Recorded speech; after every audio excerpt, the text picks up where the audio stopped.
Hello everyone, it's Oliver Harper here, and I'm back with author Mark O'Connell for a commentary on Close Encounters. How are you doing, Mark? I'm good. I'm ready for a close encounter of any kind. Today we are discussing the 1980 special edition. So, if you wish to sync up the commentary with your own copy of the film, put the timestamp to 0 and press play now. Now, Mark, you covered this quite extensively, I think, in your book. Yes, yeah, it's a key book. My book's called Watching Skies, or my recent book is, and obviously Watch the Skies was an early working title of this film. It's the spine of my book, I suppose. I actually think it's possibly Spielberg's best film. It's certainly his most definitive film from that era that branded him as Steven Spielberg. I'm big fan of this film. I'm keen to go back to it as well.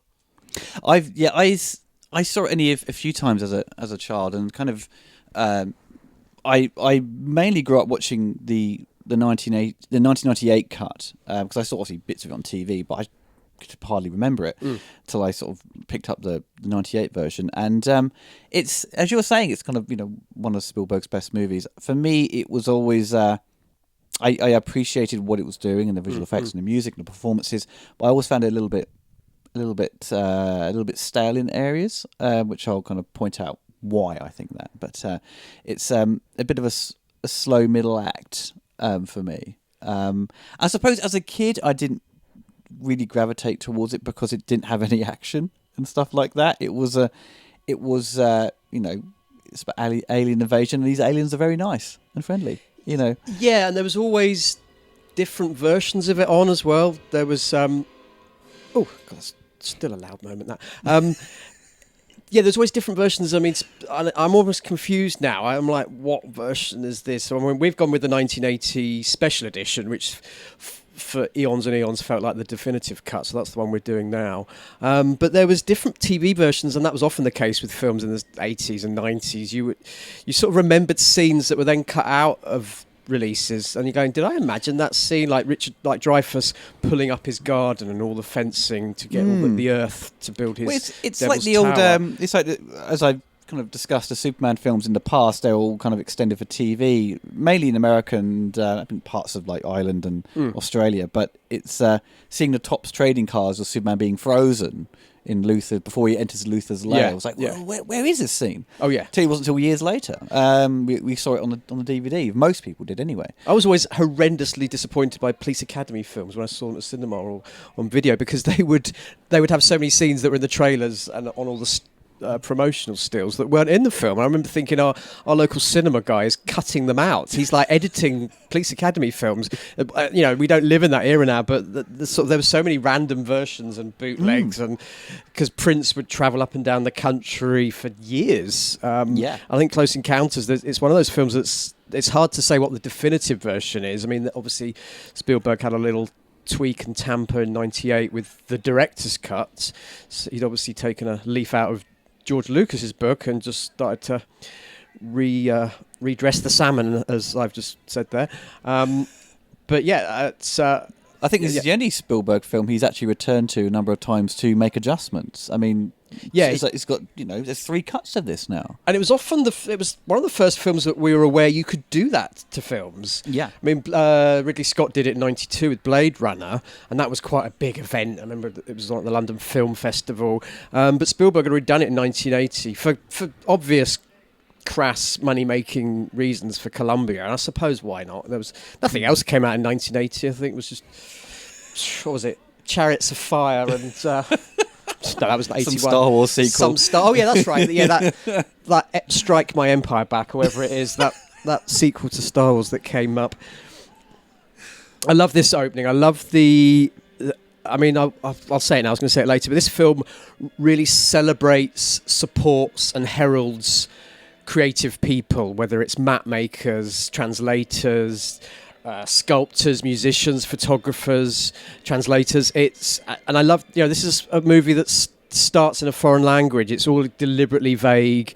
We got headlights coming through the mists, and then we've got this squadron, which actually was a real squadron that had disappeared back, in sort of terms of myth and World War II stories.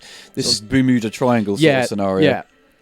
And it's really haunting. I don't know why, but when we see the sort of calendars and the photos of the sweethearts back home. Well, of course they've all gone missing because they had the photo of the sweetheart back home. They should have watched more movies and realised that. I love how, Spielberg's quite a master at that. Good cinema, Bond does it particularly, where we feel like we've missed half hour. Something's already kicking off, something's already in motion, and this film has a great urgency from the beginning. We're quite late into the project of discovery and science here. It's kind of like you're missing chapter one, is sort of being thrown into it, but you don't feel completely lost at all. No. It's just like it lays out the sort of what's going on quite quickly. And it's in terms of alien invasion kind of movies in this regard, it's the public are kind of, it's in small pockets of like their sort of worries, but behind the scenes, the government, the officials kind of in organising this setup, this communication. There's no sense of like this is the end of the world panic. Everyone's just like very, very like scientifically kind of thinking about it, which kind of works with the as we see with the sort of communication. Well, Spielberg does it a lot. He really celebrates and underpins humanity. The grace and decency and the scope for decency of humanity. In this film, it's just assumed that the Americans will be part of the first encounter or the second or the third. There's this sort of tacit presumption that America would be involved in it. And of course they would. I don't think any UFO movie will quite work if it's, I don't know, the sort of back streets of Wales or Lake Geneva. We just assume it will be America for scale and scope reasons and nothing else. And I think Spielberg sells that very well. There's a great sense of humanity running through this film. It's not a cynical film, and it could have been. I believe Paul Schrader worked on earlier drafts and was turning it into something a bit more spiky and dangerous. And but he also, I think Spielberg has said that there's a lot of elements like the aliens as part of it weren't in it. He kind of changed a lot of it. That initial idea, then Spielberg had to basically adjust it. I think David Giler, who kind of reworked Alien, kind of came in to sort of do some drafts. But Spielberg took credit because no one else was going to have a credit, so Spielberg had to take credit for the writing. Right. Yeah, of course. Yeah, and he doesn't get read. There's very few Spielberg films where it's written by him and him alone. This is one of the few examples. And the great Bob Balaban, who's in. I always remember him from Seinfeld. He becomes obsessed with Elaine. Shyamalan. So it's Balaban, Shyamalan. They sort of work together a lot. Oh, that sandstorm. Blimey. And we're off. There's a great deleted scene here. This, in the history of deleted scenes from movies, Close Encounters is one of the sort of trailblazers because so many scenes were deleted, put back, restored. It's sort of like Close Encounters of the deleted kind. But there's there's a scene, it's on one of the Blu-rays, where the US officials go and they've grounded a plane that's all the passengers have seen some lights when they were up in the skies. And it's I thought, that's a really clever scene. It feels very sort of Superman the movie, which is obviously one of the cousins of Close Encounters, that late 70s Americana. This was greenlit quite early on, wasn't it? With a very small budget, and Spielberg knew that it was going to be something even bigger. It's going to be beyond like $3 million. It all came out about 19 million, I think it's cost, and because Sony owned. I think they were owned by Coca-Cola at the time. Wasn't it? There's a lot. They were a bit of dire straits, weren't they, with their obviously with their company, and they needed this to be out. It needed to be a hit to sort of save them, and it clearly did. It made like 300 million come when they re-released it again in 1980. Kind of boosted its profits, and for $20 million movie costing making nearly 300, and it came out the late 77. It was late 77. We got it March 78 here, so it's it obviously took its time here, and there was a big. I think the Queen Mother and the Queen went to see it at Odeon Leicester Square with Spielberg, sort of unveiling it all at a royal film performance. Already we're in proper Spielberg territory. The tropes of multiple people talking over each other, radio signals, radio voices. To me, that is Spielberg. I love how The Post has that sort of layered cacophony of opinion and thought. Who was the director who did the film MASH? Robert Altman. Yeah, Altman was like kind of Yeah. really pushed that sort of Yeah. overlapping of dialogue, and studios were going fucking ape shit because it's like you can't hear them, or like they couldn't decipher who was talking, but it really gave you that realistic. Yeah, because when you Style, write dialogue, when you screenwrite, you want. No one talks like scripts are written, and I think Spielberg gets that. Sugarland Express does it brilliantly. There's so much chatter and sheriff and local opinions, and obviously Jaws, Amity. I just love all this sort of. I always find it peculiar that the guys won't admit or declare it's a UFO. Yeah, I don't want to report that either. The TW Are they because they're either scared or they feel that they cannot explain at all what it is and they won't go that route? Well, one of the interpretations you can have on this film is it was post-Nixon, it was post-Watergate, and you could imagine, and I think it's one of the great films that takes America away from that. It's America's still licking its wounds from all of that, but here it's almost like no, there's nothing to. No, you're right. We didn't see anything. There's almost a reluctance for anything big and scandalous to come out. That's my reading of it. I could be overreading it there. But also, these guys don't want to look like they're fools all on kind the of world like stage. they're all leaning over each other, expecting someone to say, "Look, this is a UFO." This is what they want to hear, but they won't give them that. And here's Stranger Things. I love that he's added the sort of the light at the bottom of the moon. Kind of, it looks like it's kind of the moon's gone down, doesn't it? It's kind of strange. And I think it shares a lot of tropes and traits with E.T. Obviously, it does. Made in a similar time as Wasn't E.T. kind of early lined up to be a kind of sequel to this, or I'd imagine. Prequel, Yeah, they wanted to cash in on this, and E.T. was probably written not long after this came out. Everyone talked about E.T. being an 82 80s film, but it's not. It was written in the late 70s off the back of this. And what Spielberg very, very cleverly, cautiously, instinctively does is this is turning into a horror film. It's it's not suburbia, it's like a rural horror film. And whilst it's maybe a cliche now to have all these toys, it wasn't at the time. So you've got Sesame Street songs going in rotation. The Square song was from a Sesame Street album in the 70s that the kid here would have had. And I love how Spielberg, those cars are not shot as toys. They almost look like real. He's kept the scale of them just slightly. Yeah, just some of those cuts. And this little kid is brilliant. He's in brilliant. This movie. I mean, it's legend. We all know how Spielberg achieved it. He did all the things that directors aren't meant to do. Well, he dressed up like bloke as a gorilla. Yeah, and trying to get all his reactions, but you got to get it in one take because it won't happen again. Pop a balloon at the right moment and scare the crap out of the kids. I mean, this kid, he on the commentary since I think well, he's not an actor now. I think he's like an estate agent or property developer or something. And he's quite keen to say that he was always called One Take Carrie because he would get it all in one take. But he was 3. They probably didn't tell him if he didn't get it done in the right. I can't even remember when I was 3 years old, so he's probably maybe a bit loose with the truth. And when I was doing Watching Skies, I was just aware of the minutiae and the ephemera of particularly these domestic scenes in early Spielberg movies. And Boston University, there's a sort of suggested history of the mother and maybe his father here. In the same way, you always feel that the parents in Poltergeist and the mum in E.T. are all sort of late 60s radical students where domesticity has caught them up a bit. And here's the great Melinda Dillon. Well, it's this and E.T., isn't it? The ones with the sort of dysfunctional families, and it's all commenting on Spielberg's own experience, where his parents are separated, and I think his mum, his parents, that feeds into husband's best friend or something like that, wasn't it? Yeah. I never knew until I saw that documentary about Spielberg produced like a year or two ago, and I thought it was an incredible documentary. It is, and I was like, good wow, work. I wouldn't. I thought to myself, I was not surprised that Spielberg would take those.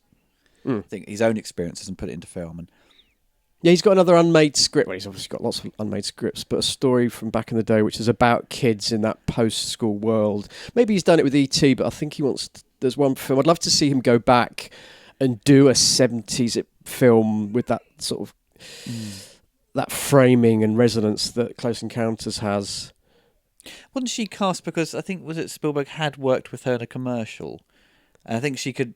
Possibly. Because I mean, he she- was she- always she- auditioning a lot of mums, like for Yeah, because she Something displayed Evil loads and of Jaws. loads of emotions within like 30 seconds. Yeah. and she was like, right, she'll do a good job. This bit's really good with the you see in a minute with the shadow of the ship. Well, we've already seen when Melinda Dillon was poking her head out the fly door there at the house. There's a little. I mean, everyone says about the little sort of shooting star that you can see in a later scene, but there was one already. We've already seen it, and yeah, I don't suppose that was accidental. So now we're gonna. They're so good. They are so meta here. They are referencing Sense 8. No, not Sense 8. Super 8. They're already doing it. Dreyfuss wasn't that old as well when he did that. I think he was only like 28, 29 when he shot this film, which a 28-year-old would not be playing a suburban dad in a movie today. No, but I think he kind of looks beyond his age. Yeah. I think really. I'm not sure if you take that as a compliment or not. I don't know.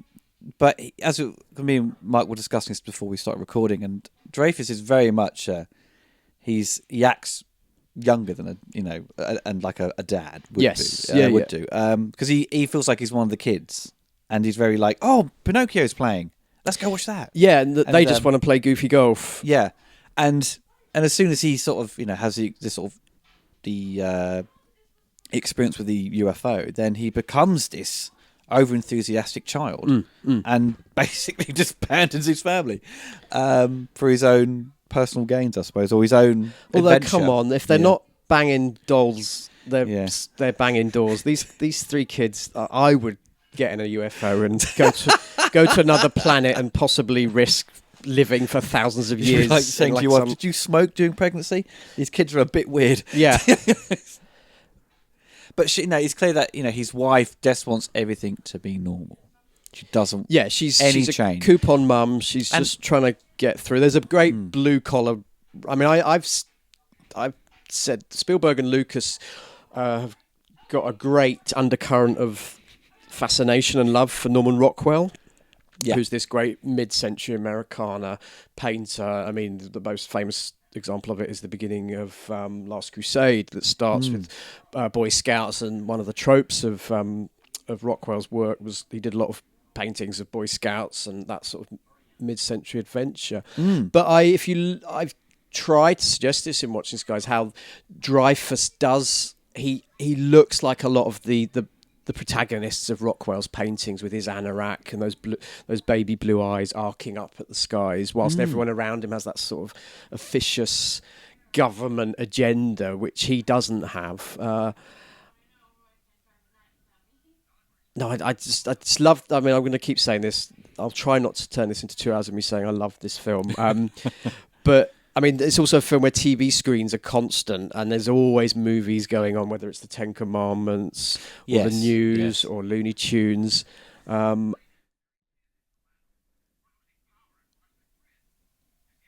it cuts to the chase as well. I've heard a few commentators say that Close Encounters is a slower film when you look back at it now, but that's what I said. You as well, and I don't feel that, but maybe I'm just blindsided by it. For me, it's one of those movies where I'll always happily watch it, but if you had like 3 Spielberg films on the table, you had Raiders, E.T. and Close Encounters, you'd pick Hook. yeah. Close Encounters would be the third on the list of the choice. For me, this is a Sunday afternoon kind of movie affair, which is great. That's how it always was presented to us. I remember it used to be on like ITV on a Sunday afternoon, always like Sunday in December as well. So here she's on the set of E.T. Spielberg's sort of shooting both films at once here. That cacophony of crickets as well. That's a real. I was in America. It's deafening sometimes. Yeah, how loud it is. Shut up.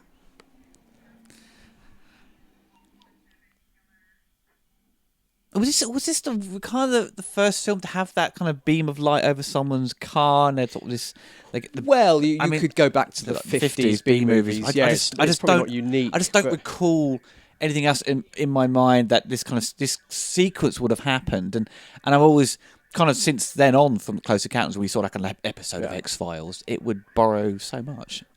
That's great. This is a great moment. And Yeah. Spielberg, I don't know if he does it intentionally, but he always creates those, what we used to call before it became hackneyed phrase, water cooler moments, or the moments you walk away from. And this, when the lights come up behind the car, it's like, the head popping up in the boat in Jaws. It's the moment where I think actually Spielberg gains the trust of the audience.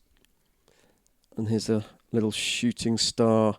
Yes. I believe that may have been more of a recent add-on. I can't. Ooh. This is 1980, so... Oh, so okay, so it's so maybe not. I think that would have been in the theatrical, I think. And here we go. And if you're lucky to go to America, I think it's a great country. It's a very forward-minded country, despite sort of current interpretations and people in the top office.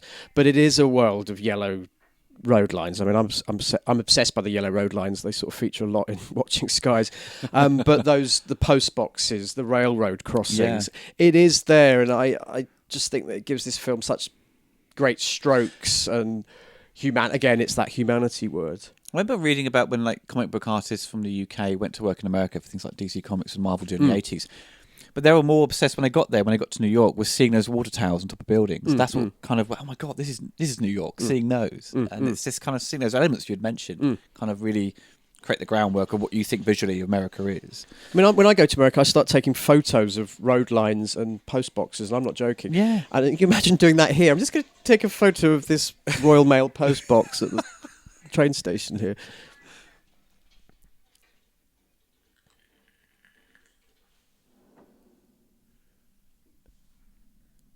And why use one powerful light when you can use like 82 powerful lights? Spielberg's the master of lights and that sort of wall of light. The visual effects in this, I think probably, because they're a different type of visual effect to, say, Star Wars. These certainly are more polished than, say, Star Wars, but Star Wars has the energy and the pace to it. And it's, I would say, definitely more exciting to probably a younger audience. But Douglas Trumbull's work on this is just incredible. I mean, it doesn't feel dated when you see it. No, that's a good point. It doesn't, yeah. Just beams of light everywhere, and this kind of this ginormous ship where you cannot, when you're looking at it, you just think, what am I staring at? This looks so beautiful. And Trumbull, went on and did Blade Runner, but before this, obviously, did 2001: Space Odyssey and directed Silent Running. That's right. Yeah, Silent Running. Big Mark Commode's a big fan of Silent Running. He doesn't mention it. Is he a fan of Exorcist? I can't remember. I think he likes Exorcist 3. I'm not sure. Must be 2. Sorry, Mark Commode.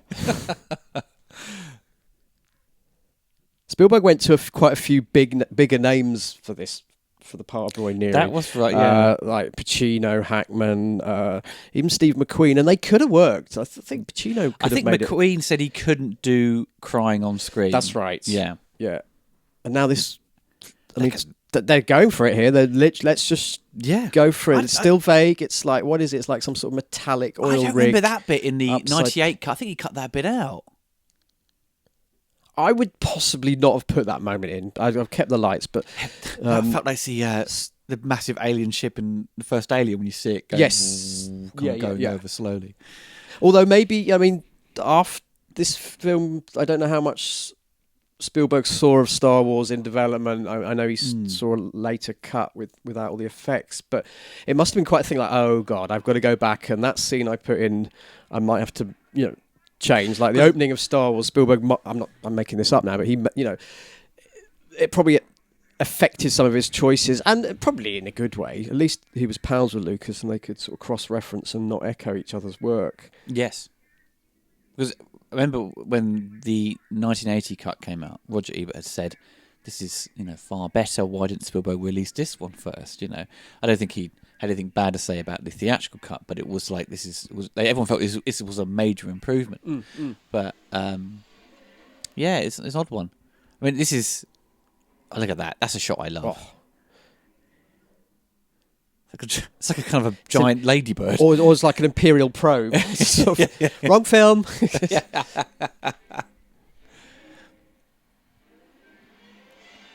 I think it's Spielberg would probably say this himself as well, that Dreyfuss is like an embodiment, an epitome of Spielberg. I would love to see Dreyfuss crop up in another Spielberg film. He hasn't since this. I mean, what else? Always in '89. That was the last sort of. They did that Always. trinity together. And I Always is a misjudged film. It's a saccharine TV movie of a sort of Sunday night ITV3 ghost story. Oh, and its wings were clipped by Ghost, which was a stronger film ultimately. But Dreyfuss, he shares that sense of wonder. Whereas E.T. is about childhood, possibly, I think this film is about adulthood and the decisions and the responsibilities we have. Although Roy Neary slightly sidelines them. This was a set. I believe this bit was a set that was done at the back end of one of the hangars that they used to get the whole airstrip at the end of the film. Right. So that's a great sort of cascading matte painting effect. You can kind of tell it's not entirely real, but I think because of its how it's lit and how it looks, I mean, it kind of makes it looks great. And the great Robert's Blossom. I want to be called Robert's Blossom or Robert's Blossoms or something. The actor that's perched on the rock here. He was actually in Always. He played a school bus driver who begins to have like a heart attack and needs to stop, and he becomes like a sort of voice piece for the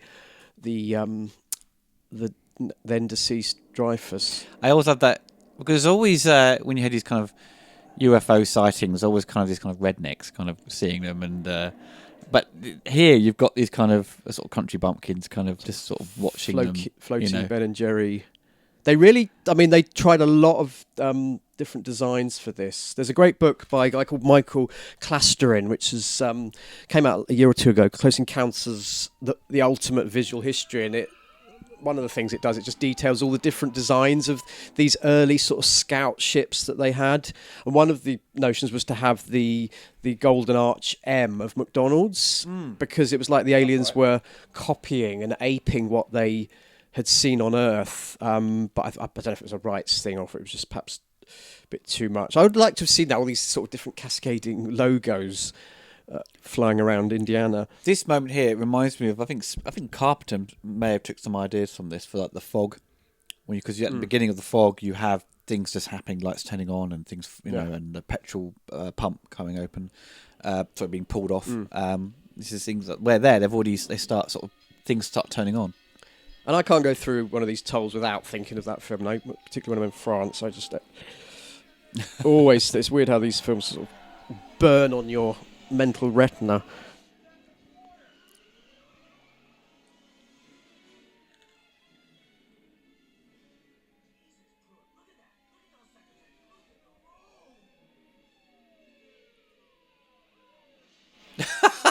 I love that bit, dickhead. They may have sped up the film then, as he was kind of waving his arms around. It's a Smokey and the Bandit reference, I know.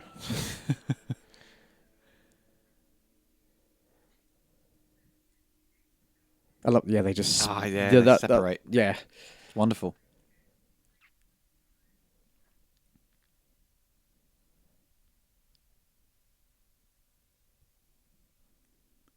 And it's an America that doesn't know if it's got any space or mental space for something wonderful and awe-inspiring. So everyone's a little bit. Did you see that? No, I didn't see that. No, it's only Dreyfuss that sort of hooks onto the whole awe and potential wonder of it all. This is the moment here where Spielberg it's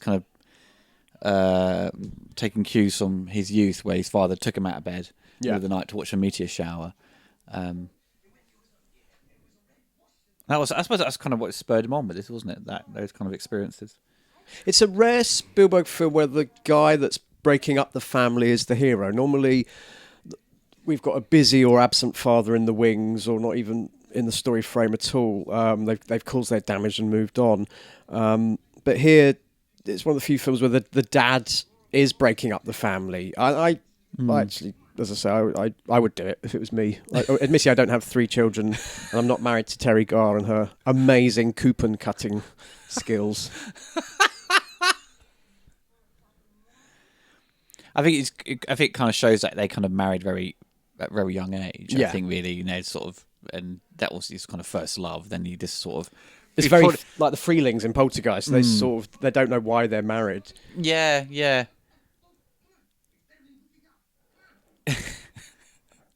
I love how they have to explain to the old lady next door because she's probably like the gossip queen or something. Yeah. So it's you know. sort of designed by Gary Larson here with those great cat's eye glasses.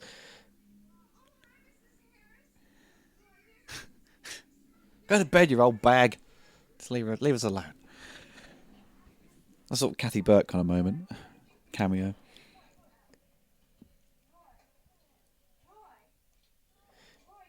Yeah, right. You're not. Look at that, right? It is Two-Face. You're right. Yeah. He looks like a 50-50 bar. I'm preempting the film. We have all seen the film, right?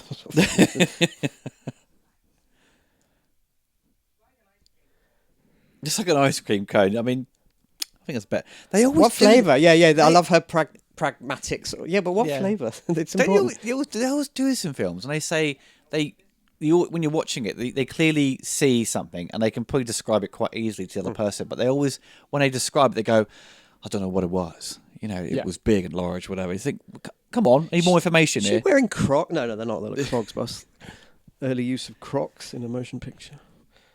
I would have said like these flying cars, beams of light, they'll fly. So they're aliens. She's obviously she's a very typical Spielberg mum, but she doesn't have the. I know it's deliberate. She doesn't have the oomph or the interest that perhaps Jo Beth Williams has in Poltergeist or Dee Wallace in E.T. She's zoning out, whilst he's zoning more in and getting really connected. And it is a sort of psychological thing that. And she's pulling him away. At the moment there, she's like trying to just take his attention away from the skies to her, and it should be about her. And I love the way his eyes just arc up at the skies on this. He's not interested. It's like first kiss at a prom, but a hotter girl has just walked in. You can tell I've not been to many proms with hot girls.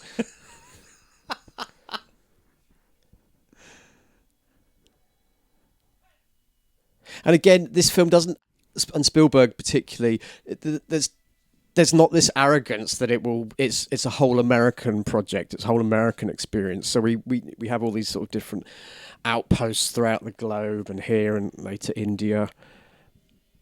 I always like it when they do. It's not just centralised on one country. I think it needs to be like a world kind of experience. Yeah. To sort, especially with dealing with a possible alien invasion. You know, Independence Day was just like at the end it cuts to different countries. Like but it's like a Germany. CNN version of. It's sort in of Germany you've got this evil castle and these like bolts of lightning, Yeah. and the British will stiff upper lip in middle of like Iraq at the time, or Gulf War or some whatever. UN going a little fast here. That's Kofi Annan's clearly driving. Are they able to use the UN name? Well, they did. Well, they almost have. Yeah.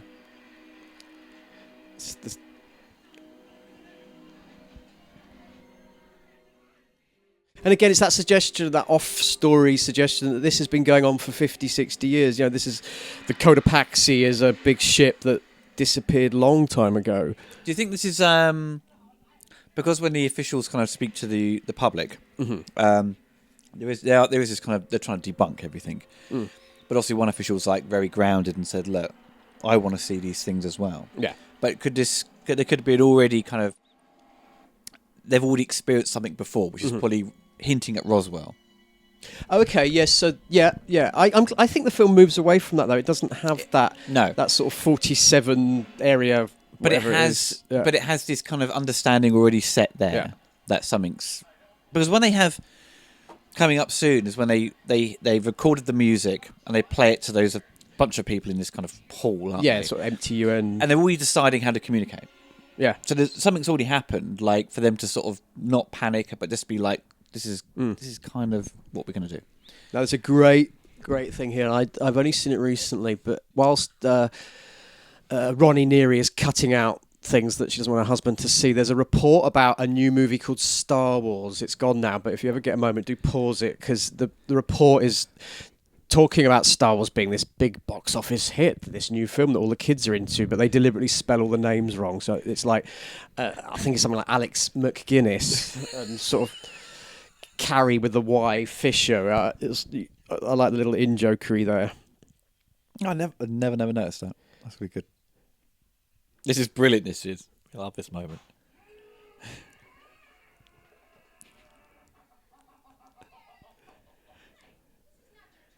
So she's always because he tells them off as well, but he's far more interested in playing with the kids and hanging out. That bit there, I love that shot. Yeah. He looks up at the mirror.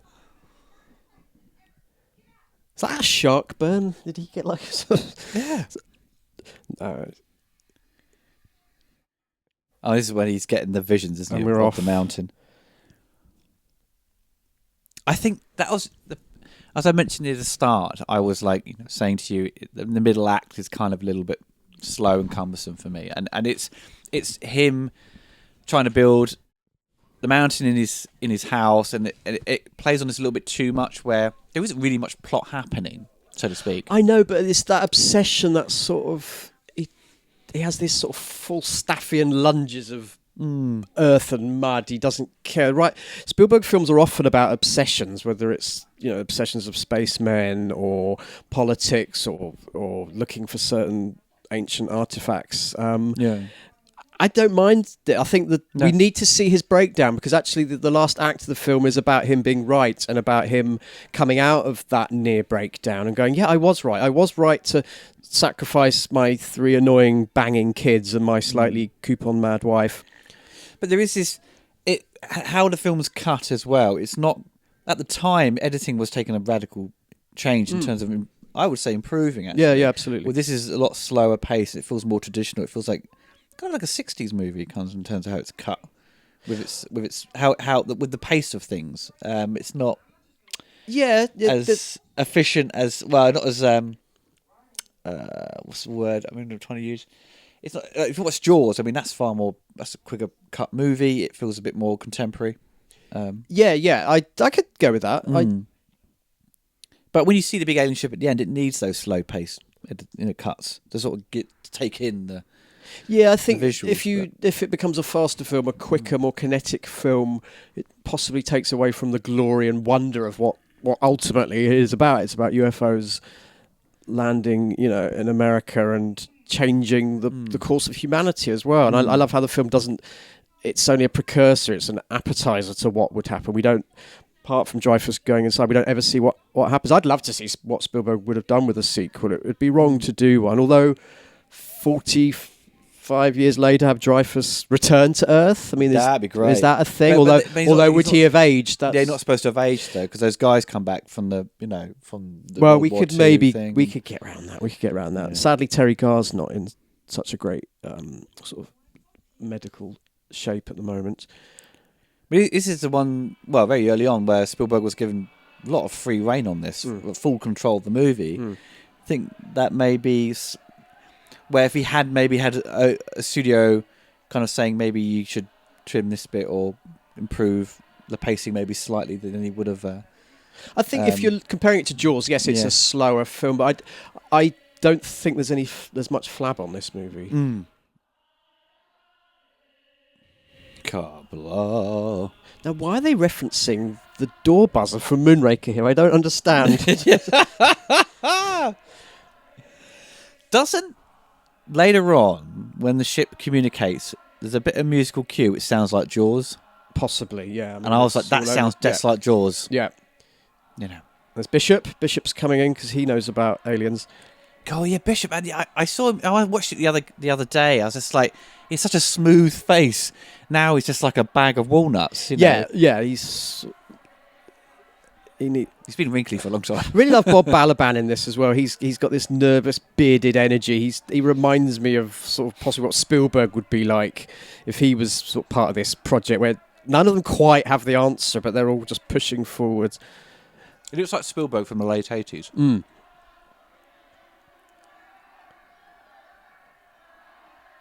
I think like come Raiders, you always saw Spielberg wearing a cap to like 1994. Oh yes, yeah. Don't know why. He wasn't thinning on top, was he? He's not bald. No, but I think set of him hair. and Lucas were in a cap off. They were like, who's going to wear the most caps?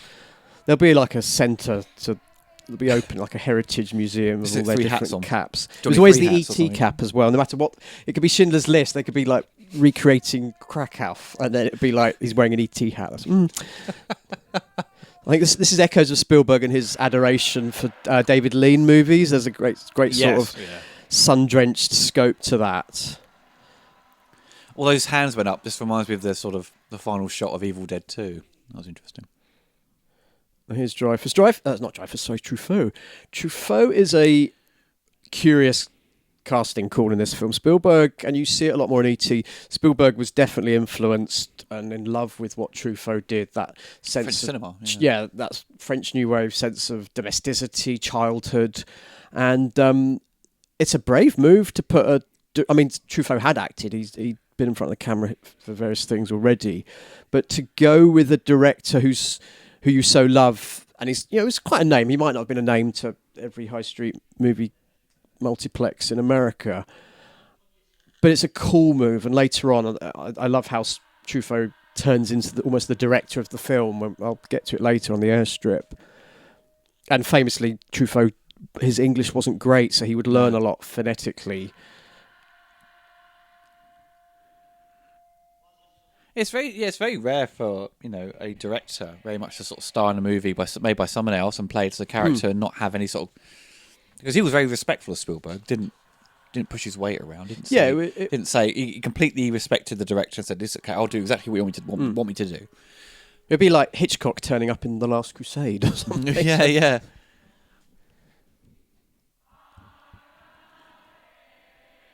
I mean, the same way that John Williams created the sound of the shark with those big, heavy dum-dum-dums.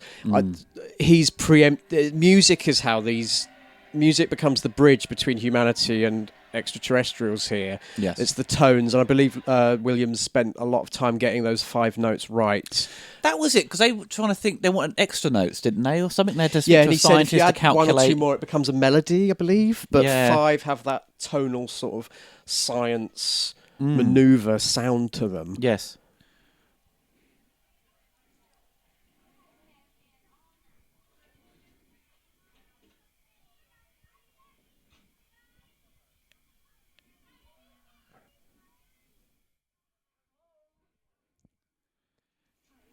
The 70s of no hair products and no bras. No hair. But Dreyfus still looks great. And they've all got Beetle cars. There's always a makeup back then was always so much more pasty, like more like orangey makeup. You watch things like Superman 2, where he's talking to Lois in the fortress. Chris has got like a proper, like, it's been glammed up like makeup. Well, she has almost a death mask in Superman 2. It's. I remember, all the Niagara stuff. This is very tapping into America's sense of looking at the stars and watching the skies, because all those NASA launches we've seen, even by this point, where people have got their cool boxes and their deck chairs and their blankets. It's a real American tick, and Spielberg's, is right to pull it all in here. I hope he's made that out of mud and not shit.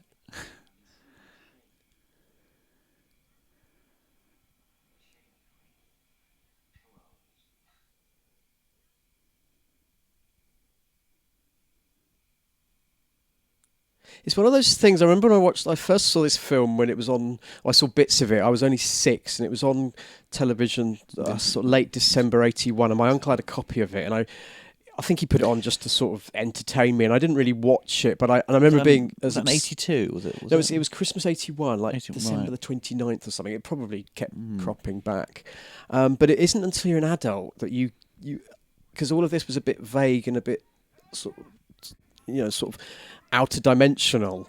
The fact they're being pulled in, it's quite a big ask of the script to go with it. I like it for that. I think it works. It's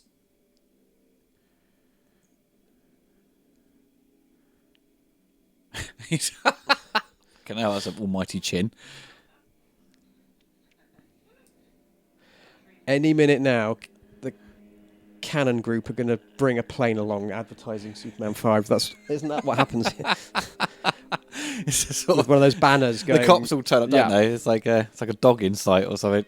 I was peeing. You've ruined it. No, they are not. That is not what's going on here. Think of the children. No one plays chess at dogging sites. Or so I've been told. Stop and be friendly. Wait a minute.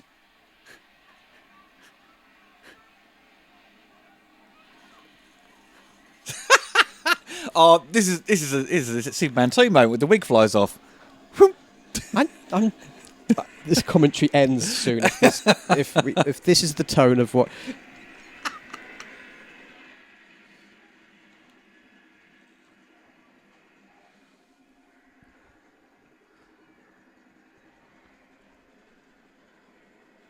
Fake news. Orange face. See, this film knew what it was doing. This film was ahead of the curve. There's an interesting debate. I remember, what was it? Because everyone now has cameras on their phones. It's high definition photography. It's so easy to sort of record stuff now. But there's less UFO sightings now with the advent of this new technology. Back in the day of video cameras, was everyone had VHS stuff. In the 90s, there was, if you had Sky or whatever, cable TV, there was constant programs on sightings TV show or unsolved mysteries, and there's always these UFO programs. But now that there seems to be less material to sort of pull from. Well, we also know how we can augment. I can add a UFO to a wedding photo. We can all do it. We've all have that access. It makes it now actually more difficult to sort of believe on what you've been shown, because if you go, we've seen visual effects in films done so well, and people can now do these things on their computers. Think, well, someone could doctor that. It's almost like a Morse code. The 5 notes and the map coordinates.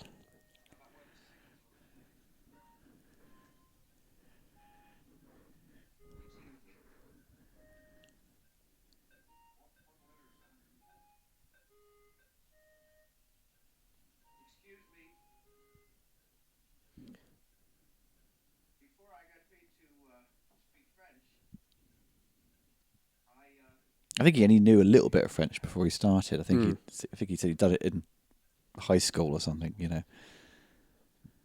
Balaban has made a career out of playing people that went, "Excuse me, I have a different opinion here."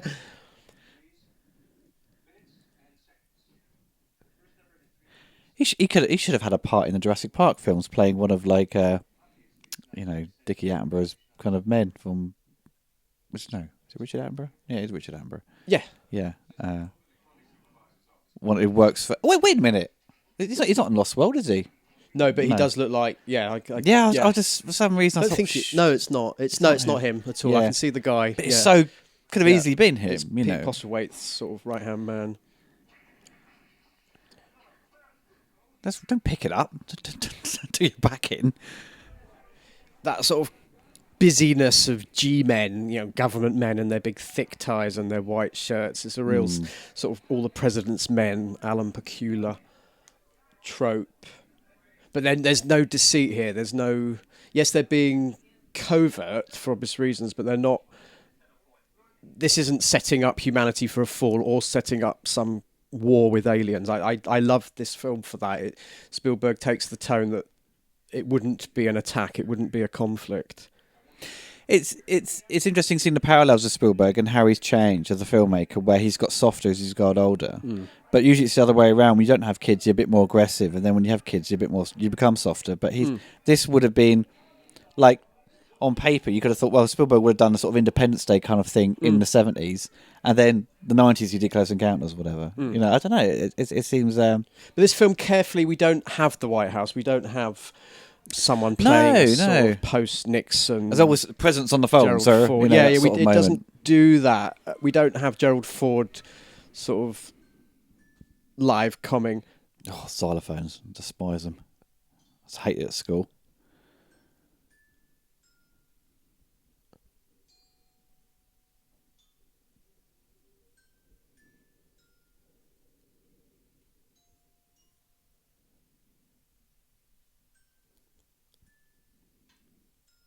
Did you go see The Mountain? Did you? Is it Wyoming? It's Devil's Tower. I will go. It's one of the movie. There's 2 or 3 movie sites. A couple from Bond. I'd love to go to Octopus's Palace in Rajasthan. Piz Glory I've still not gone to in Switzerland from on Her Majesty's Secret Service. But I would love to go to Devil's Tower, Wyoming, and I'd like to go to the farm in Alberta from Superman the movie. Yes, I know it's not fully there in the context, but just to see that sort of it's still there. driveway up, which I'd is love great. The love farmer to go. kept it. The owners of the land have kept it. I suppose I can go to the one in Milton Keynes, which you so gloriously demonstrated in your Superman 4-piece. Cloud Tank. Oh yes, is that what our friend Tim was obsessed with? Tim, he's our Cloud Tank go-to guy. Now, this was famously, I think Spielberg or one of the crew members that the kid loved, literally brought out toys. I think that was the makeup guy, Yeah. I think. Something like that. In fact, the chapter I do in Watching Skies on Close Encounters, I call it Toys. Toys. I love that line, because I think that's sort of what the film is about. This is the first time we get a sense that there's kind of a threat from these aliens, so to speak. Yeah, their curiosity is being cued held in by the music, held so as- obviously, yeah. That this has a little look at them vibe coming of out. Goldsmith and Alien. Yeah, sort of, absolutely. Yeah. which is before that film, so.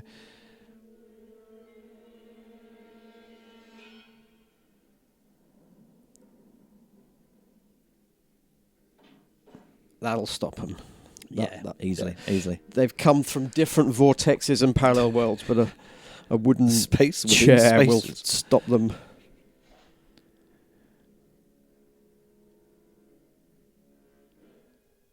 It gets. We all say, "Oh, I love the bedrooms in Spielberg movies," but there's a real clever, canny sense production design to these films. There's a history to this house. This house hasn't. It feels like it's her mother's house that she's moved into when money and times are a bit hard. All the furniture and the radio slightly out of time. There we go. That's the searcher's moment, opening the door to that. It's an iconic moment, isn't it? Well, it's that whole. There's a frontier. I think Spielberg's possibly suggesting there's a frontier, like in the same way when John Wayne opens the door in The Searchers. That's the story world of this is ahead of us.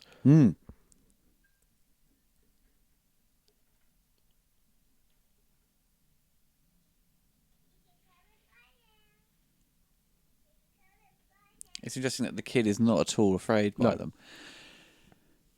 I suppose, yeah, because I suppose being a young child, he has no understanding of what is actually happening. But she's like totally freaked out. You never know. You're always unsure if the aliens are sort of crawling down there, but that's just a beam of light that's kind of working its way. But maybe to teleport, I don't know. Did you feed anything after midnight? That's a different film, isn't it? That's a different movie. But it still has suddenly the vinyl kicks in, like in Gremlins. And it's a classic song. It's an old song that as well. adds the shadows. Yeah, I don't know who's singing here. It's Johnny Mathis in Gremlins. But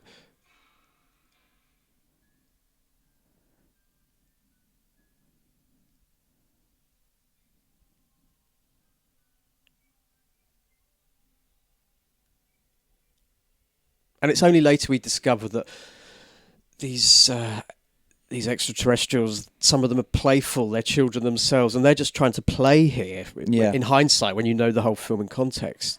But it is set up like some suburban horror, and Spielberg does that in the opening beats and acts of E.T., and obviously Poltergeist later. Yeah. I think these moments definitely have a strong connection with Poltergeist. Yeah. I mean, they're executed in a very similar fashion, and that's how you do it to sort of scare people. And it worked. It must have worked at the time, you know. We had a Hoover like that, or a vacuum cleaner, as we meant to call them now, but with the light.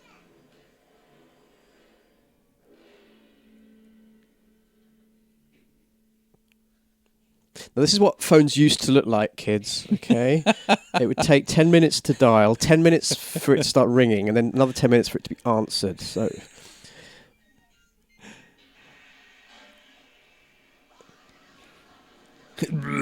just finds all his food out. I believe when they did this scene that they underwarned both mother and son here so that they would really... and I think she flipped out completely because the child was involved with all this kitchen utensils and knives, but he was a 3-year-old. He just saw lights and fun.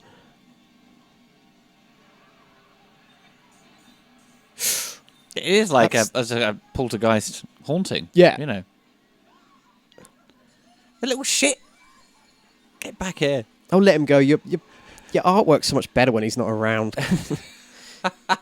You're holding back your painting career here.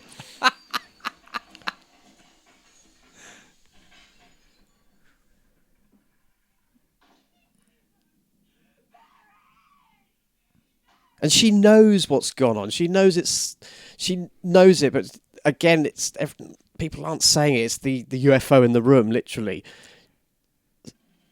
What was the kid called again? Barry? Barry, yeah. Barry. It's such a weird name. Barry seems like a man's name, but not a child's name. You know what I mean?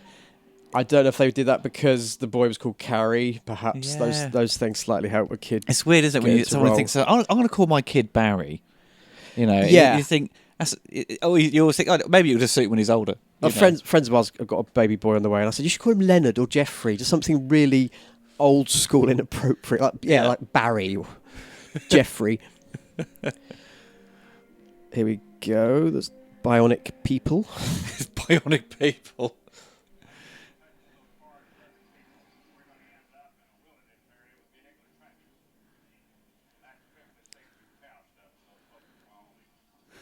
This is, I don't know if it's the first, but it's one of those films that would use logos. Spielberg didn't hold back from that. We'd have, like, at the beginning, we had all the flight, TWA, and all those. Sometimes cinema wouldn't do that now. We would have sort of generic TWA light. Yes. But they really go for, like, I think, is it Baskin Robbins? I'm trying to remember it. Do you use NASA in this? Don't know if they use NASA. That's a good point. Yeah. Because that might have confused things. I think NASA was heavily involved in their own space shuttle exploits at this time. Because I know he had a scientist on board to sort of...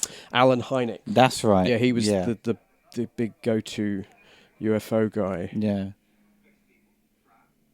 He said he had so much evidence to sort of suggest that, we had these kind of sightings, and he was still in the mindset of being a skeptic. But then I think they shut down the sort of the funding of his department at the time, I think.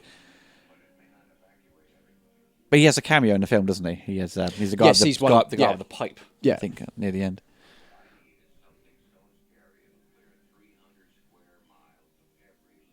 I mean, I don't know what it is with late 70s American movies that we love, but the generals. This feels like it could be in Superman the movie. I think Larry Hagman's going to turn up any minute now.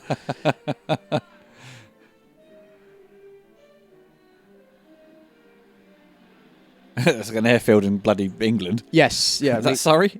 Meanwhile, RAF Northolt. They're shooting Octopussy round the corner. I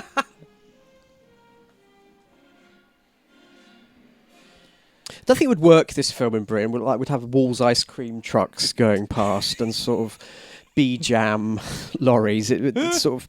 be Lion's Made. Yeah, Lion's Made or something. Yeah. Panda Cola or something. Yeah. They're drinking. And Smash mashed potato here. Yeah. Kids reading Dandy or something. This does what all American movies do, and they still do, and all American TV shows. They just have an obscene amount of food on the table at every dinner.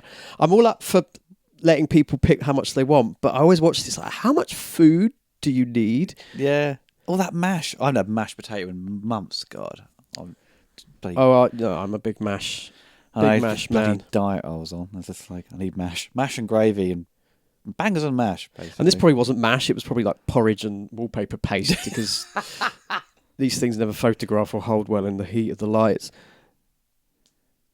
It's all right, yeah, because we're talking about endless amounts of food on the table. It's like in the Nutty Professor, there's endless amounts of food, but it's for good reason because they're all fat. But in this family, all seem like healthily and slim, but there's plenty of food. You could say there's echoes here, and I don't know if it's deliberate, but there's a little Randall P. McMurphy sort of breakdown going on. One Flew Over the Cuckoo's Nest, Jack Nicholson. There's, around this era of American cinema, we weren't afraid to show guys going a little kooky, a little off-piste, off script. There's quite a few splits, isn't there? Yeah. Because the anamorphic picture you can't focus both, so there's a split, but a good split actually. But I mean, it's not that disturbing. The guy trying to make a mountain out of mash. everyone's like they're gonna break down and cry, and it's the end of the world. Well, I suppose it's the three kids and Ronnie Neary, the wife, they don't believe it. They don't buy it. So I actually think that they become fairly so. They become story collateral. They're not necessary. So when people say, "Oh, he left his kids," they didn't buy it. They didn't buy into it because he's in a. That's what I say. This film celebrates creativity. It celebrates open-mindedness and skill sets beyond just 9 to 5. But do you think? I don't think Spielberg would write that way now, though. I think it seems slightly. It's always something I noticed this as I got older. It wasn't something I was completely accepted it as a kid watching it. Oh yeah, he's fine. I know what he's doing. He's leaving his family because he's got to do this thing because it's more important to him in the grand scheme of things. But in a sense of reality, I think it seems a bit harsh of what he's done, and it seems like a very quick decision. But they don't. But she makes a quick decision. But she doesn't support. Yeah, she doesn't support, and she goes to her proverbial sisters. Well, good luck. Good luck with that. As we were saying at the beginning, where the film feels like we kind of jumped into a story, something could have already happened between them. Yeah, maybe he's having problems at work. Kind of coming that's to the end point, of their relationship. Yeah, if we got a sequel or next part, maybe he had an affair with Doris from the Office a month before, and that explains everything. And then Doris from the Office should be in it, played by Beverly D'Angelo. I'm casting it now. It's happening. Swings at Night. You could almost parallel this with Henry Thomas and E.T. He has the same sort of swings moment where he goes, "What do you want from me?" And he's looking at the skies, watching the skies, which recurring motif, of course.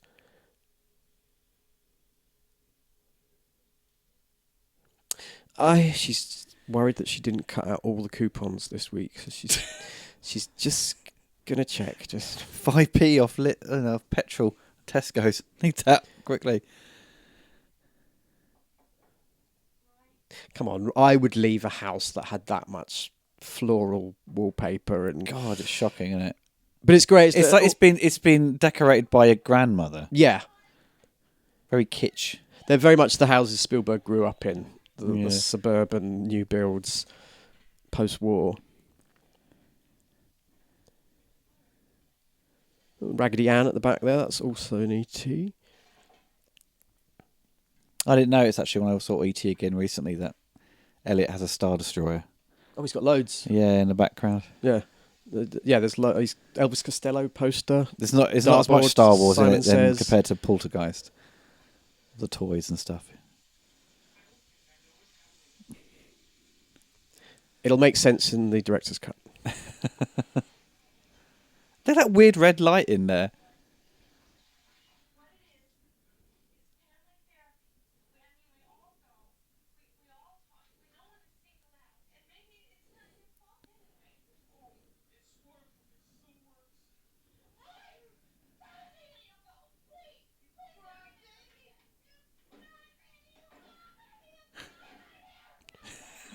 I've got to put my hand in the air. As a kid, I would do the same thing with doors because you couldn't swear even though you knew what swear words were, but just slamming a door constantly, that would get you, that would work. I think I may have been banned from seeing Empire Strikes Back at the cinema on a door rerun slamming? because of door slamming and maybe not going to church. Oh dear. But I had the same hair as well. So I have a great affinity with early Spielberg. Bowls of hair. Bowls of hair, just like 4 people's hair at once. Everyone had the bowl, though. I had the bowl of hair in the 90s. Then it went to curtains. There's a deleted scene that's not in this film where Dreyfus, it's probably just before this has happened, that's where they intended it to go, where Dreyfus goes to a government press conference about it all, and Melinda Dillon's there, and she's... No, that does happen, doesn't it? It's in the 98 cut. It's in the 98 cut, but Terry Garr just doesn't care about Melinda Dillon. There's a real sort of ruthlessness about her. Yeah. Again, it reinforces why Dreyfus is right to leave them behind. I'm sure it's after this bit. Oh, maybe I'm just going bonkers. I don't know. That's the problem. I'm not... We've chosen this version because it gives us the opportunity to talk about it sort of straddles both. Yeah, both cuts. Both cuts. Yeah. It gives us the opportunity to talk about the ending with the interior of the ship.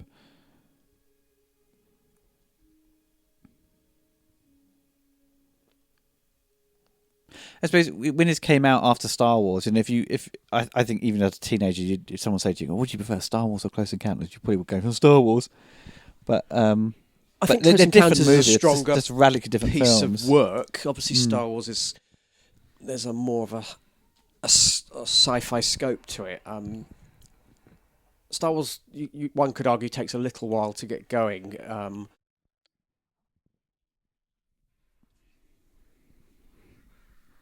Blatant Marvin the Martian in-joke here about going to the stars. TV's always a great leveler in Spielberg movies of this time. You know, put the telly on, it'll be fine. Or we'll watch telly now. Let's forget what happened last night.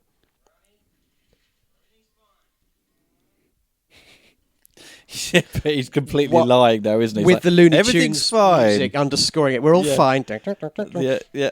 There's Pinocchio there, just in case we didn't get the When You Wish Upon a Star. And it's always got a there's a Enterprise. Enterprise there.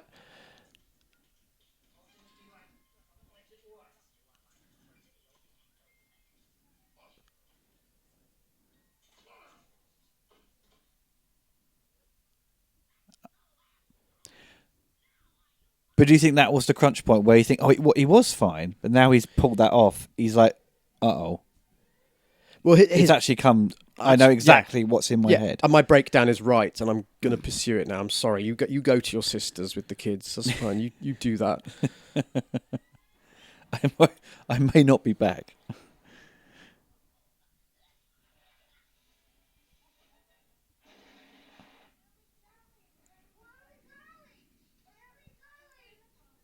I always think this would be like Melania Trump the night before the general election in America. She was like, had the car packed, ready to go to her sisters, and then he won. I suppose, do actually people do that in real life? I'm going to my sisters with the kids. Is that a thing that actually happens, or is it just in American movies? I don't know. I don't. Usually, they just go back to their mums, usually, in most films. I know, reality, sorry. They often go back to their parents. The sort of, like, yeah. I mean, I've got 3 sisters, and they've never done that, so. They've never, yeah.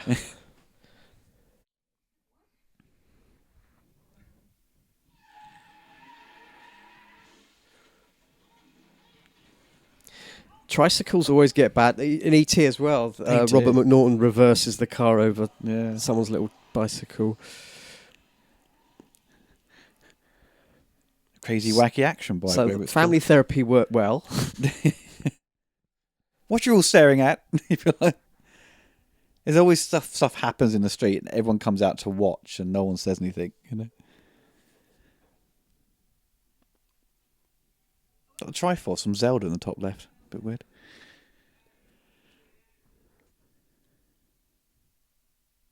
Now, is it cut a bit out here where he actually pulls up the garden? Yeah, that was just before. That was in one of the TV versions. Because I remember we had the same sort of wire trellis thing that he had in our garden for years. He's still got the TV on, isn't he? Well, that's the miniature department's work done. They don't have to... Yeah. They just lifted this out, put it in a soundstage. What's he watching on TV? Is that Dallas? No, it's not Dallas. No, it's not Dallas. It's pre-Dallas. Yeah, it's probably some sort of soppy... It's not Dark... Oh, what's the one that Tim Burton did? Dark Shadows? Yes. Possibly a show of that ilk.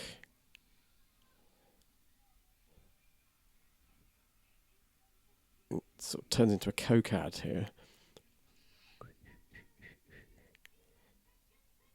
I think Spielberg's also, he's taking this domesticity suburbia, and he's criticising it, whereas in E.T. and Poltergeist he heralds it, he glorifies it. Here it's not enough for Roy. He doesn't want to mow the grass and have kids cartoons and kids playing on their bikes outside. He's got a vibe, he's got an instinct that there's something out there, literally.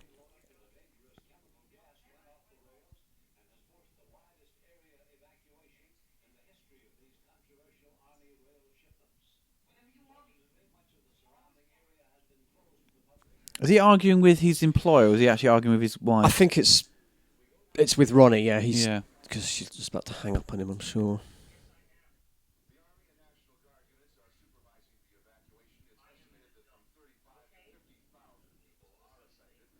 This is the moment where he's actually going to see, isn't he? He's going to the radio, in the news broadcast, he's going to see the mountain.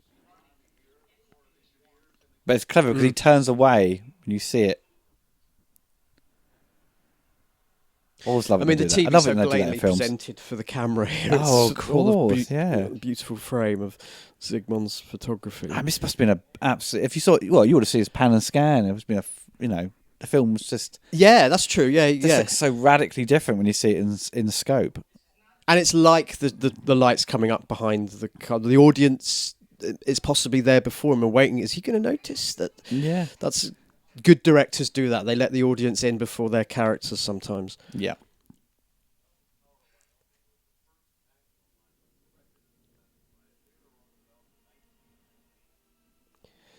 You've got to go to one of the national parks and listen to a choir. There's also, she's noticed the news as well. And it's one of those moments where they play on that in movies a lot where everyone's sort of tuned in to watch the news. They've just got it on all day. Well, in those days, perhaps there was obviously a few less channels. And again, it's calling all the creatives, the people that have done the etchings or made the models or have seen it in their mind. That's a good drawing. Tony Hart would be impressed.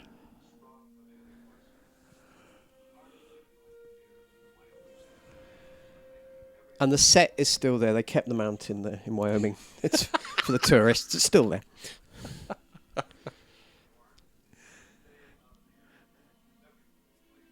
Is that a little American graffiti nod there with the possibly dragster poster behind his head?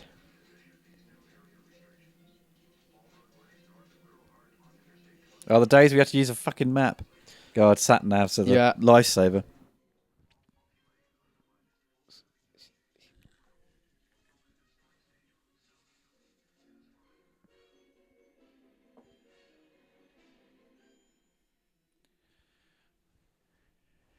God, little traits there, musical cues. Which is sort of Jerry would use as well, like things like Gremlins, where you got that sort of.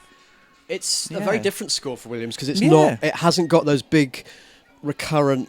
Well, it's got the motifs, but it hasn't got the big melodic, romantic movements. There's lots of parts of it without score. Yeah, it's a functional score in that way. It's sort of it's diegetic. The notes are within the film. They're within the story itself. It's not external. But they're done because it's. I think also Spielberg's direction is trying to have a sort of real sense of reality where you're trying to pull out the music. It gives you that kind of raw feel. And I love the entrepreneur Americana of it all. But I've always felt with this, and after Schindler's List, there's everyone getting onto trains and the busy stations. There's a sort of, I don't know if this is Spielberg just aware of the Jewish heritage but these people getting onto the train, you don't feel like they're doing the right thing. All right, they're going to ignore it. They're not going to know what's happening, and that's what the moment is here, that they're leaving and they're not going to see it. So obviously it's got less darker connotations than people getting onto trains in Schindler's List. And I think he's cut out, but Carl Weathers was one of the generals here. Really? Yeah, there's a couple of photos on set of him. He's sort of all fatigued up with the khaki uniforms. But yeah, it's definitely. I mean, you can hindsight it in memoriam, but there's a sort of, as I say, Schindler's List, almost Empire of the Sun crowd management here, which is a very David Lean thing. Emperor of the well. Sun, yeah, definitely. Yeah.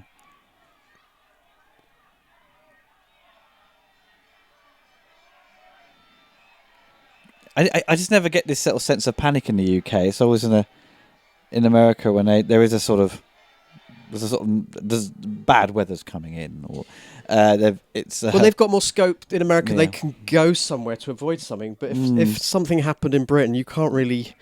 We're not that big. You can't sort of move away from a danger zone or a nuclear. But if you live up north, where it's quite hilly, you'd be like, yeah, we're fine. Yeah. And go to the Lake District. Watch for the gallimimuses because they do move in herds. Ooh, I would love to have seen that take finished. I reckon that car was written off there.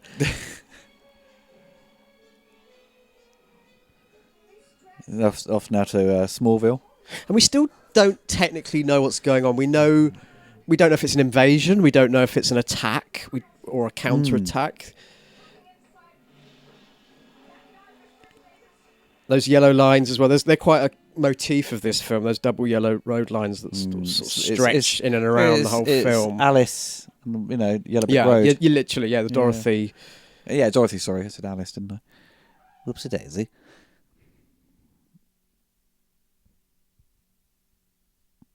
Just over this hill is a whole John Williams orchestra, ready to play one of his concert motifs. I've been to so many of those sort of Royal Albert Hall movie themes and Close Encounters. I can't take too many of them. When the Philharmonic do it, they're the bee's knees, or the London Symphony. They're the ones. I sort of Philharmonic do Superman twice, and I was like, it doesn't quite get it right. But the Hook sounded perfect, Robin Hood sounded perfect. Why not Superman? Yeah, I don't know why. The BBC Orchestra do a few at the Royal Albert Hall, don't they, every year? And I just feel ends up sometimes sounding like those CDs you get at garages of movie themes, sort of like the Eastbourne Philharmonic do the sound of John Williams, and it's like it's a bit it's delayed. Competent, but it's a bit yeah.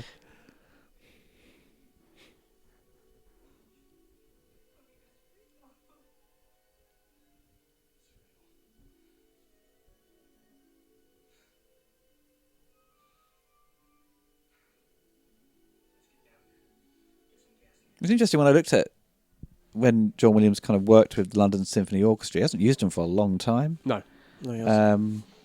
It just uses the Hollywood kind of players. The Boston crew.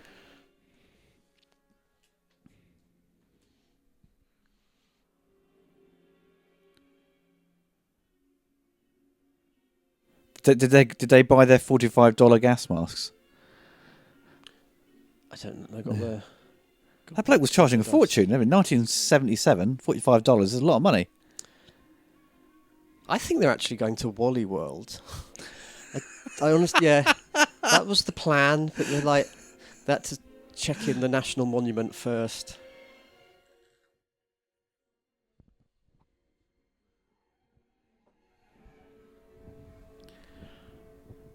Have they just been put to sleep, haven't they? They're not like, they haven't been killed. Well, these ones are breathing. I'm sure. Yeah, because they've just been gassed, haven't they? Yeah, that's the knocked thing. out. They haven't actually not wiped dead. out. Yeah. But you wonder, I mean, is there a contingency plan in the American government for a UFO landing or a UFO encounter? Blatantly is. And how much of it has actually been influenced by this movie and other Spielberg movies? It's almost like the sort of meta cycle of movies informing reality. I love the little Spielberg cameo in the film Paul. You seen Paul, the Simon Pegg movie? I have seen it, a while ago though. Spielberg's like he's on the phone with Paul the alien, and he's getting ideas for ET from the alien. Which is quite cool. Yeah. Yeah, it's weird. Spielberg's cameos in other people's films are never as good as Spielberg films. sort of like backflipping Austin Powers, Blues Brothers. Oh type things. I kind of like that. I suppose the. He often puts himself in films, but what about the George Lucas one in Beverly Hills Cop 3? I haven't seen Beverly Hills Cop 3. Well, good for you. It's best avoided. The one movie where Eddie Murphy wants to play it straight.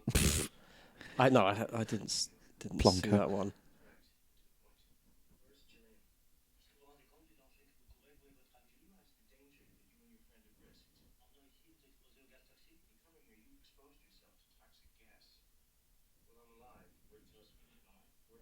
Spielberg's not afraid to not only just to put Truffaut in it, but to have another language in it. We haven't got subtitles here. Yes, Bob Balaban's sort of paraphrasing it, but I don't know if many other movies of today would let a foreign language in this way. If that makes any sense. Because they're just replacing with an American official. Yeah, like, or French sounding. Yeah. American official. Oh, they just said just have him speak English. They wouldn't have this. Yeah, as you're saying.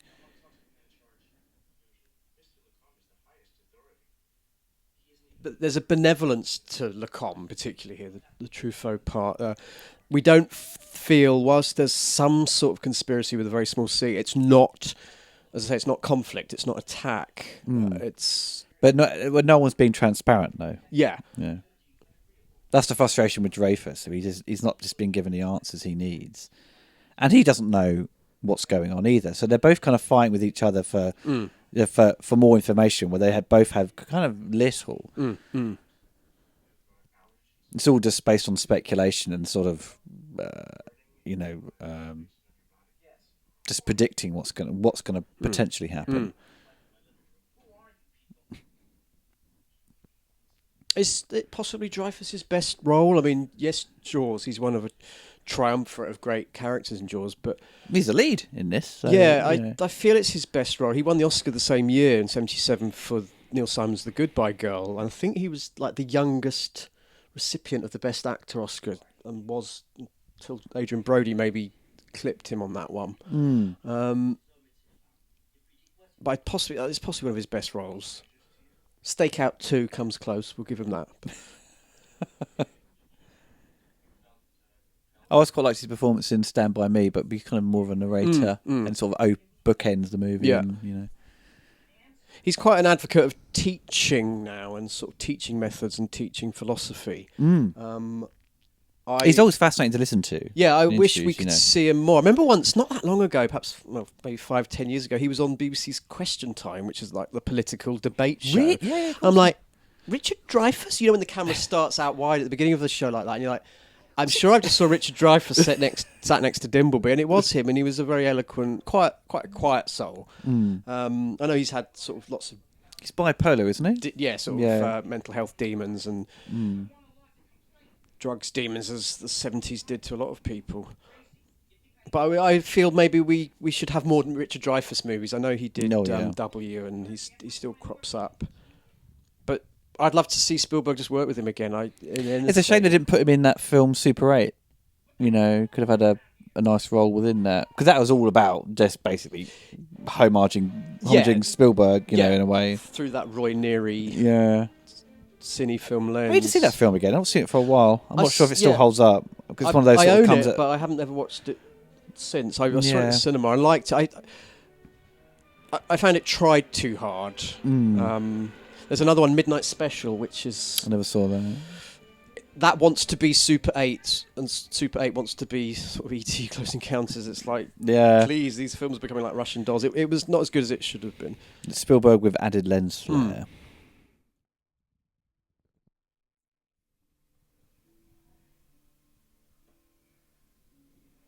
Spielberg's a great advocate of letting of not just relying on dialogue and pointed storytelling. So we'll see characters in this helicopter that we've seen sort of punctuating other scenes, and he does that a lot in his films, and it sort of just brings home, I keep using this word in this film, but the humanity, the sort of decency of people. Yeah, these older couple. Oh yes, we saw them earlier. We saw them earlier.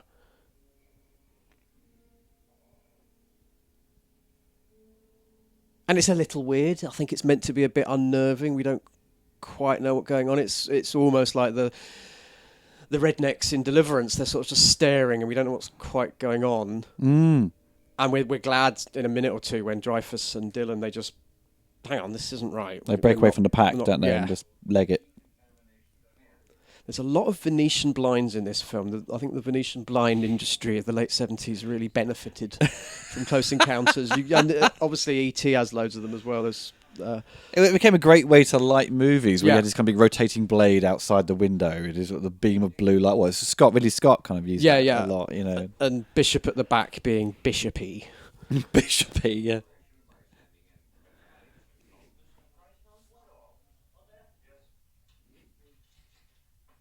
Yeah, Bishop. Well, Lance Henriksen was going to be. Well, he'd auditioned to be the Terminator, and they thought that the Terminator should be something that fit within the crowd. And I can see that. Yeah, which was essentially what he became in T2. Yeah, T1000. This was there's a line coming up where Truffaut is meant to say they belong to be here more than we, but his phonetic English wasn't great. And for years I always thought, why is he talking about Mozambique? Mozambique. Yeah, something. You'll see in a sec. It's like this weird. And anyway, all the crew members turned up one day because it became a running joke on set with Truffaut getting his wording wrong, and it sounded like something else.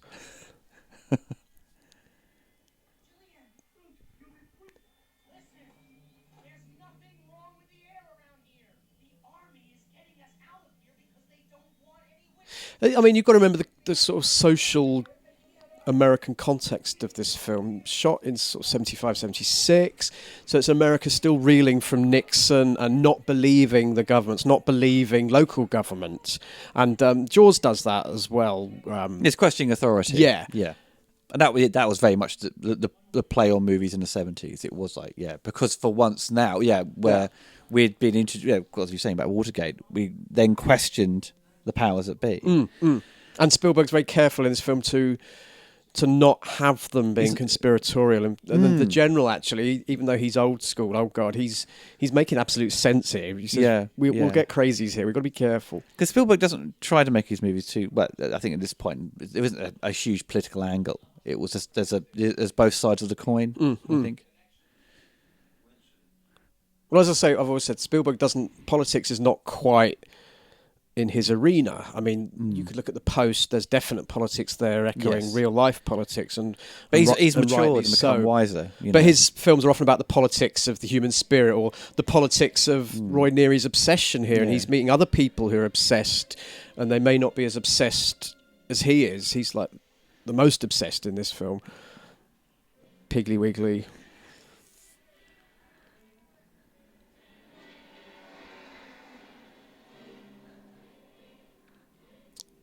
It's all got a bit of View to a Kill here. I'm expecting Roger Moore and Tanya Roberts to come past. So that's just my sort of movie mindset taking me off there. I love this. Me first. Yeah. He's like, I mean, it is like kids in a candy shop, and that sense of wonder.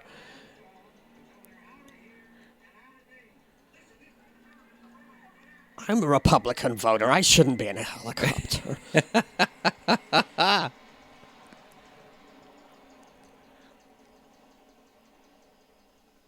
It's a very sparse film as well. Obviously, they've saved all the bells and whistles and the ILM interns for the last act, which we're about to go into now. But it's a very basic movie. For a film that's about so much, it's often very basic. It's just a kitchen that's shuddering, or guys on a phone by a Jeep. There's the money's for the end. Yeah. It is. Yeah. It's not showing too much. I mean, it's that Jaws trick of don't show the shark, keep everything just at bay. And that's why I think perhaps War of the Worlds, if you look at it in that trinity of Close Encounters, E.T. and War of the Worlds, it's... War of the Worlds, I reviewed it not long ago, but it's a movie that blows its load right at the beginning. You see way too much too soon and way too much of it all the time. But that was kind of a knock-on effect from 9/11. That's what true. It was playing on those fears. Yeah, of course, with the dust. And I don't mind Cruise in it, but I remember when Cruise was cast, I thought, no, it should be Vince Vaughn, or it should be this era's Dreyfus. Maybe Cruise was putting up a lot of the money and the momentum. It came from Minority Report, where he had enjoyed working with him. Let's do War of the Worlds, and I think Tom Cruise had suggested it, and he had 3 ideas, and Spielberg said, let's do War of the Worlds. But I think after War of the Worlds came out, Tom Cruise had that sort of embarrassing moment on Oprah Winfrey show, saying how much he's in love with Doodah, and Spielberg was like, oh God, a bit embarrassing. I think he felt it kind of hurt the movie, its box office. You asked me earlier before we started this. I was lucky to encounter Steven Spielberg. I had a close encounter of a second kind, maybe, with Spielberg earlier this year, and I wish it was one of those things. Is what should I have said, or did I say? And I just suddenly thought maybe I could have just done the 5 hand signal, the notes, of Close Encounters. But I know if I'd done it, I would have got it wrong, and he could have just dismissed me then. And I was more obsessed that Kate Capshaw was with him, and I'm a big Willie Scott obsessive. I'm like, that's Willie Scott. Sod Spielberg, the man that made Jaws. She sung Anything Goes in Mandarin. That's who I want to talk to. And she's in Black Rain, isn't she? Yeah, she's Ridley Scott's Michael Douglas I'd love movie. it if Willie Scott came back if we ever get Indy 5. I dare Spielberg to put her in, although obviously Indy's married to Marion. And they can't get rid of that storyline now, because it just seems like Indy's a bit of a dick. She'll go off, as I said, and she'll marry that Nepalese bartender, and she'll completely divorce Indy.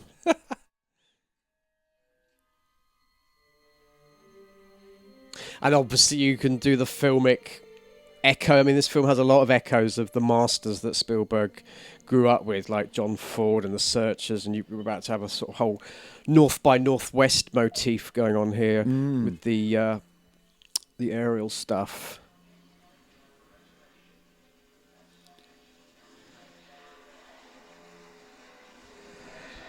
I don't know who the other chap, the actor who's joined them. It feels like a sort of role that should be filled by the guy who was from Silent Running. No, but I like that it isn't anyone. Spielberg does that. He will have Mm. randoms in there, like Mrs. Taft in Jaws, or some of the kids in E.T. They're just randoms that you know they've got a story as well. Yeah.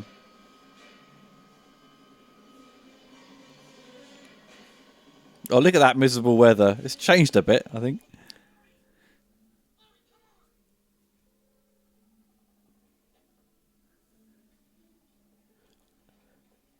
It's freezing. It's not hot. Why is he... I can't remember why he's- he's struggling now. I think he's just exhausted. Yeah. He's got a stitch. I think that's actually what it is. But Yeah. it's just not very sort of cinematic. Defeated to go, by a stitch. "Oh, I've just got a stitch. I'll sit this UFO landing out, guys. Get me a photo. I'll come to the next one. Bring me a postcard. Yeah. Oh, they gas him, don't they? They sort of... Yeah. Could you imagine being the person that's driving along that road where all the dead cattle and livestock are, and suddenly they all wake up at the same time? God, Could you imagine freak out. Yeah. Or how did they... I mean, I'd love to It's see like a how they moment from actually Village did of the that. Damned, isn't it? Or something, you know. Did they train those sheep to lie still and just breathe? Yeah, Did yeah. they, like, right, sheep, back to the trailer. The shot's in the can.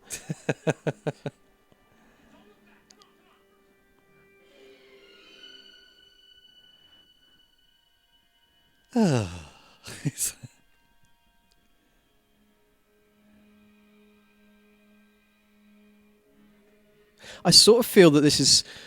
Spielberg's always wanted to do a Bond movie, and timings and talents haven't aligned. It's not. It's right. just not a thing that would ever happen, probably. But I feel that this is... I don't know if it's true or not, but there's this sort of feeling that this airstrip set against the mountain, it feels like Spielberg's Ken Adam moment, with all this sort of the screens and the lights and the searchlights and the tannoys. There's a real sort of You Only Live Twice Ken Adam vibe to this. Well, they said, I think there's a lot of production notes where they were obviously frustrated because Spielberg kept watching loads of other films to come up with different ideas he wanted to put in it. And I would imagine, you know, sort of some of the Bond elements you'd got suggested may have sort of seeped into it. But he was I think he got frustrated one of the actors because he was such a perfectionist on this one. Doing a bit of a Kubrick or maybe Fincher kind of like 50 take man sort of moment. And I it's don't his know. first big film as well. I mean, obviously he learnt a lot of lessons on the Martha's Vineyard shoot for Jaws previously, but this is his first massive film, although I think Sugarland's got bigger scope and logistics to it that you overlook. But this is definitely more of a passion project, isn't it? You know, because as we highlighted earlier, there's moments of his own experiences in life and stuff have been thrown in, and commenting on his sort of dysfunctional family. And it feels like a film set. Obviously, it is a film set, but it feels like we've got all the sound systems. We've got the powerful lights. It feels like we're on the 007 stage or some massive Studio City hangar from Columbia. Oh yeah, And you've got, you know, Truffaut particularly is worried about his light levels and his sound levels, and are the cameras rolling, and are people stood back enough? There's a great sense of movie showmanship. So he's almost playing Spielberg at this point in the film.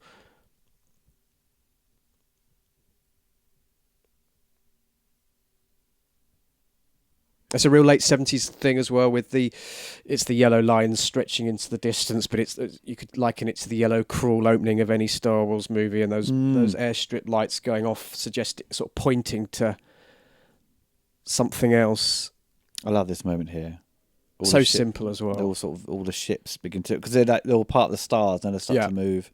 They've been watching the entire time. Now they're getting into position. But it's like the ship's like a ginormous chandelier that comes in, but then it tips over. Yeah, I like it's amazing. You know how you think, that's not actually its final position. It's actually changing.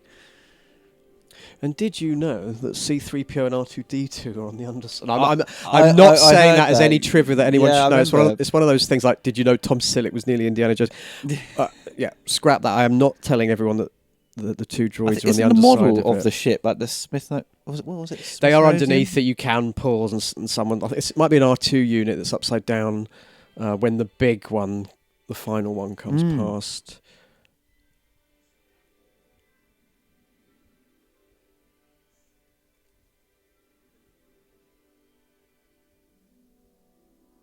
Literally, they look like flying cars, don't they? It's the same sort of like the Douglas Trumbull used those sort of effects on Blade Runner. You see those cars go at the beginning. It's all 70mm visual effects.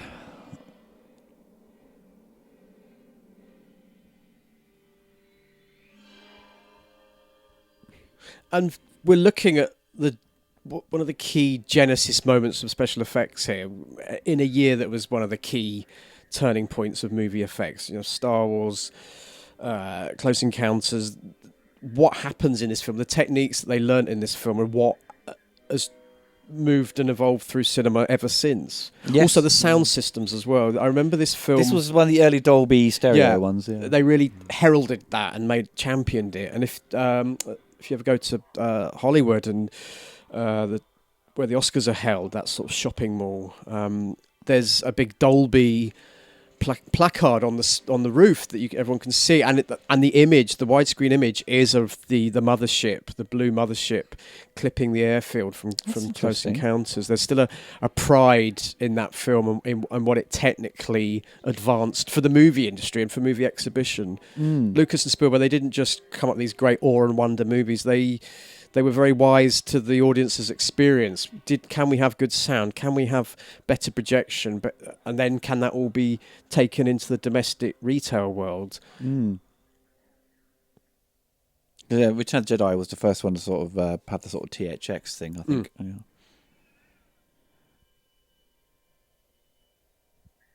Yeah, because this was, I think Spielberg's first use of motion control.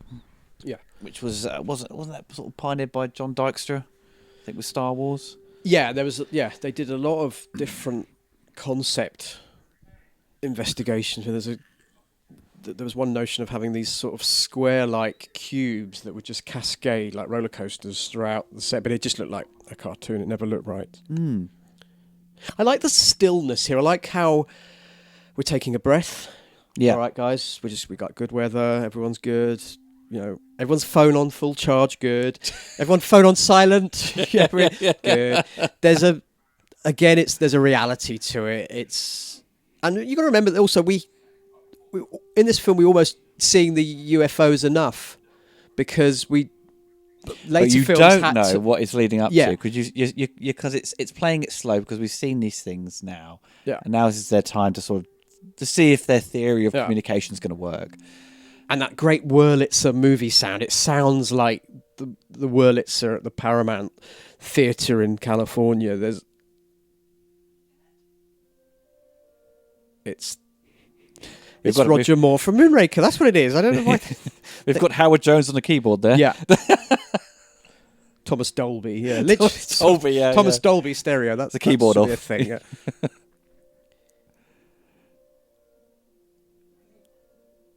And to overlight them, I don't know if that's the phrase, or to I don't know they call it where they undercrown, where all we see is those J.J. Abrams style reflections, and we're not seeing the full form of these little scout ships.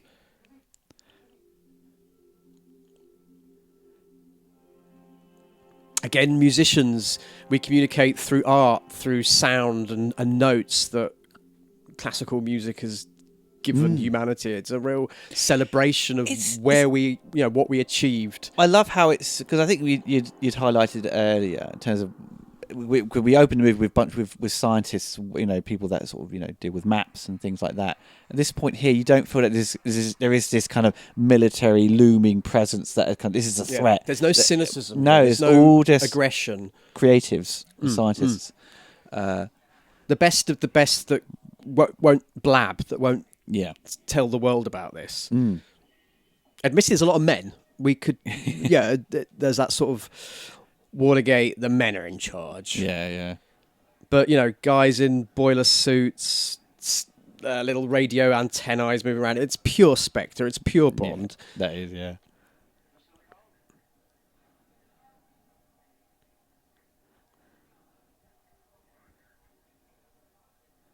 Now, is this the big mothership?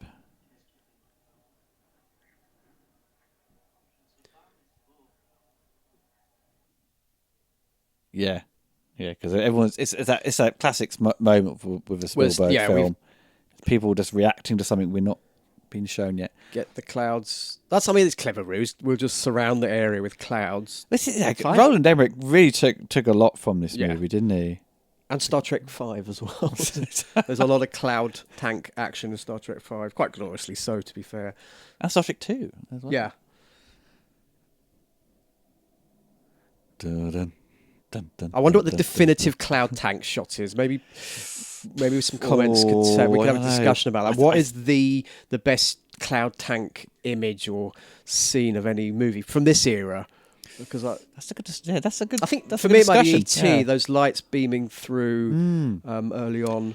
Isn't in Ghostbusters? I mean, this is '84 though. Yeah, it's the Zool bit when you see in the fridge. Is that water tank? It's water. Yeah, it's sort of water tanky, life forcey sort of. I did love that shot. And you got the parallels. You got the parallels of all these supposedly real scientists and creatives and geeks, paralleled with all the movie guys doing the same. Never-ending story. Sorry, water tank stuff. Opening of the film, the whole opening credit sequence is water tank stuff. Glorious. A friend of mine admitted to me he's actually got the book. He worked on the. I shouldn't say this publicly. Anyway, I'm not going to say who the friend is called, but he's actually got part of the book from Neverending Story because he worked on the film, and it was in the era where they would just throw stuff away on a Friday night. Yeah. It's like, no, I'll have that. Also, one of my friends got the storyboards from Superman 4 in Skip. Oh my god, at Elstree. Well, I don't know if I said this to you, but my stepmother was a home care assistant for Stuart Freeborn, who was a great makeup artist on a lot of sort of Lucas and Superman as well. Yeah. And he was downsizing in the last year or two of his life, and he was literally throwing away all sorts. And she said to me, you better come, because he doesn't mind if you take anything. He'd rather it goes to a home. And I didn't. But I did get some bits. I got some great stills and a few Star Warsy bits. Because that's the story you told me that Chris Reeve would often phone him up. That's right. Christopher Reeve would phone him up, and Stuart Freeborn always had a watch given to him by Christopher Reeve from their Superman days. Wow. This is ILM in a... I don't think... Is it actually ILM? Is it, oh, it's because ILM Star Wars at the time, but this is... I think this is Douglas Trumbull's those guys are just finding their... I think creative you might be feet. right. I think Dennis Muren also worked on this. And was it E.T.? Because I watched both the other day, sort of back to back. So I'm trying to think if this is... I don't think American this is flag ILM. and French flag, just to be safe. Yeah. Got Trump and Macron in the same film.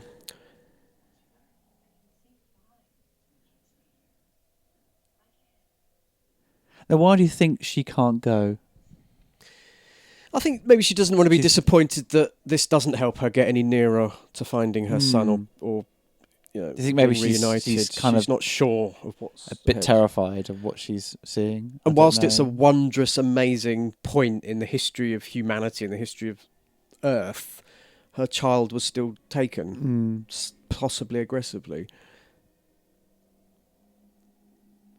And the child is all she has. She's a single mum, clearly got a bastard ex-husband that barely pays any alimony. Yeah.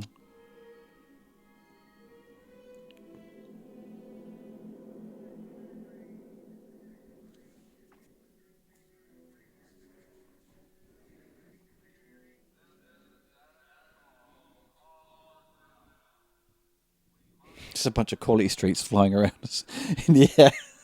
That's what they used. Good tannoy work. There's always tannoys in John Glenn's 80s Bond movies. Yeah. And Moonraker. Yeah. Loads of radios. That's Lewis. That's Lewis. Really celebrating the technology of the day now.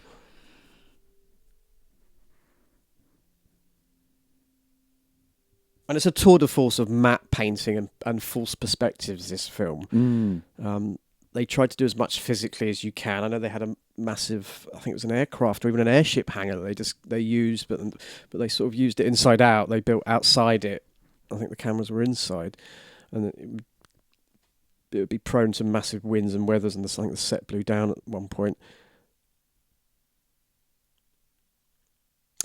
They're EasyJet UFOs. They're going to be a bit late. Just a bit late. It's like, did we insult them with our messages? What did we say? didn't say hi. we gave them the V sign. I'm sure this kind of build up here. I'm sure it's kind of slightly trimmed with the later cut of the movie. I don't recall it being this slightly slow.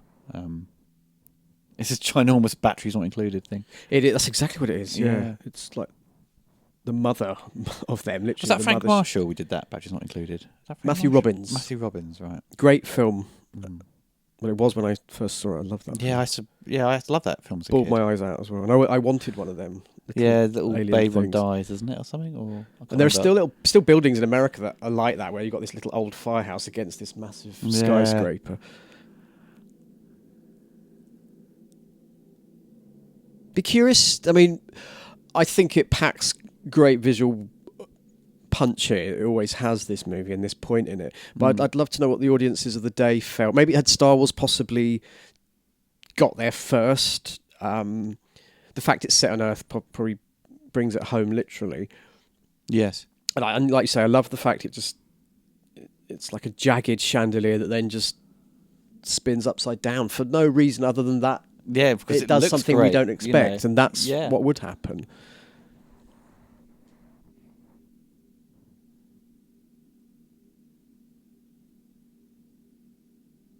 I feel there was a lot of tennis balls on the end of sticks here, or whatever they had back in the day here.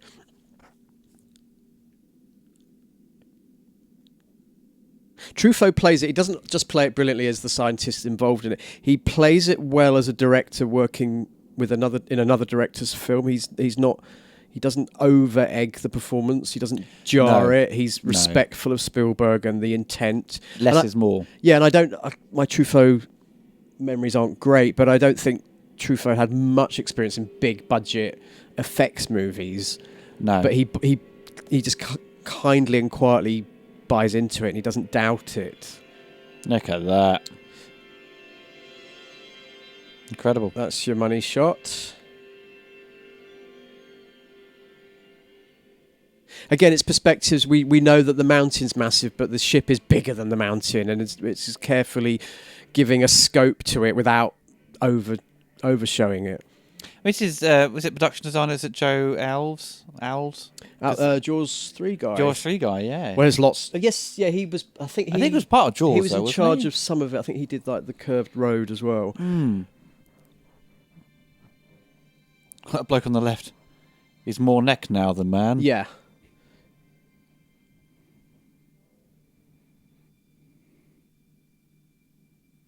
Everyone put on their aviator glasses. That's the shot I've seen so many times. Yeah. Every magazine stills. I mean, that shot is American cinema of the late 70s. That is, it really is. Popular culture of the late 70s as well. That orange and blue, and that's always what I remember. The orange and blue of that film.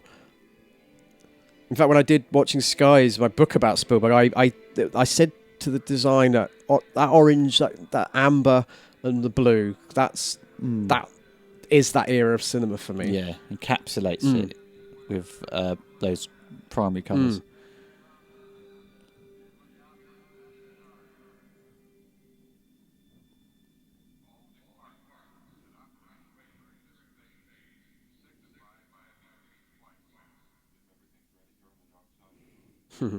Pink Floyd reference there, just to show that we're all cool.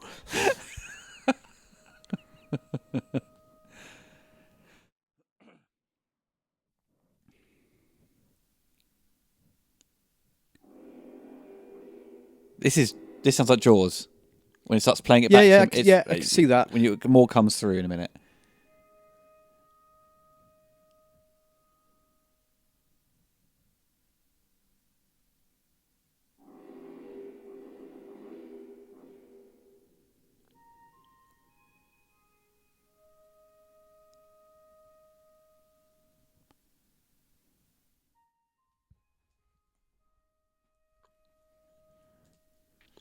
I remember having a notion about this moment, and we talk about Dreyfus and the obsession that Roy Neary has in the film, but I actually wonder that him particularly, but also Melinda Dillon, but Roy Neary, if he hadn't turned up, I don't think the UFOs would have.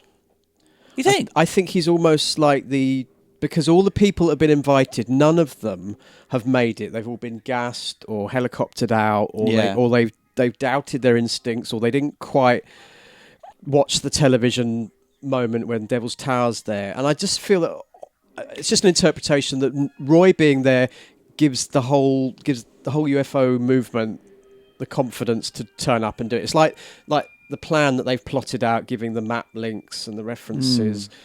They've been chosen, coming together. It's a chosen thing. It's like hypnotists. You can't hypnotise everyone. They choose people that are going to work. And they've chosen those people to sort of take with them. And it's deliberate. It's still right. We know what's going on. We're having an encounter with extraterrestrials and their massive chandelier ship, but the intent of it is still vague. And I think that's what gives it. There's still a little edge of, I don't want to say horror, but there's something a bit chilling about it for me. I always find it a little creepy, all of this stuff.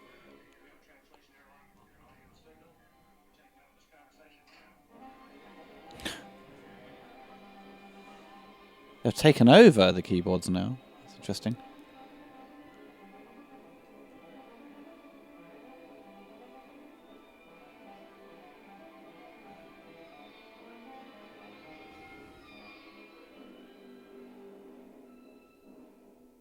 I wonder what they did on the set. I know Ken Russell, he used to, when he was doing his, That's Jaws. Yeah, absolutely. There you go. Ben Gardner's head is just going to be thrown out. It's the first thing they found. It just bounces down the ramp.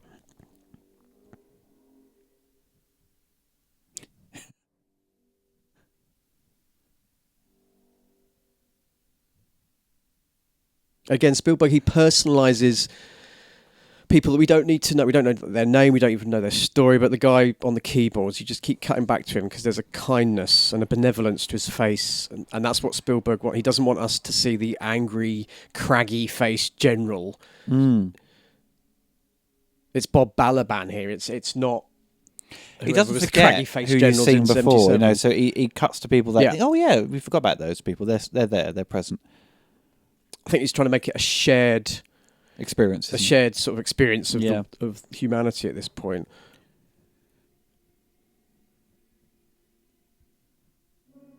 I'd love someone to mash this up suddenly with Mars attacks. It all goes really wrong. Takes everything out. Sort of a chihuahua with Sarah Jessica Parker's head just trots out.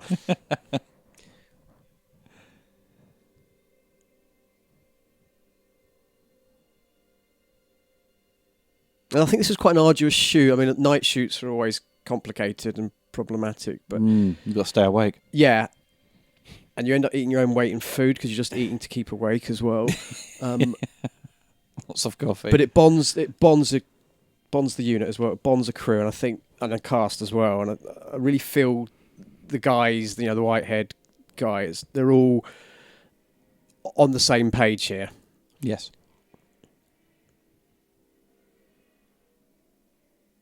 That would really spin you out if, you've been to these guys that were taken away during the World War II.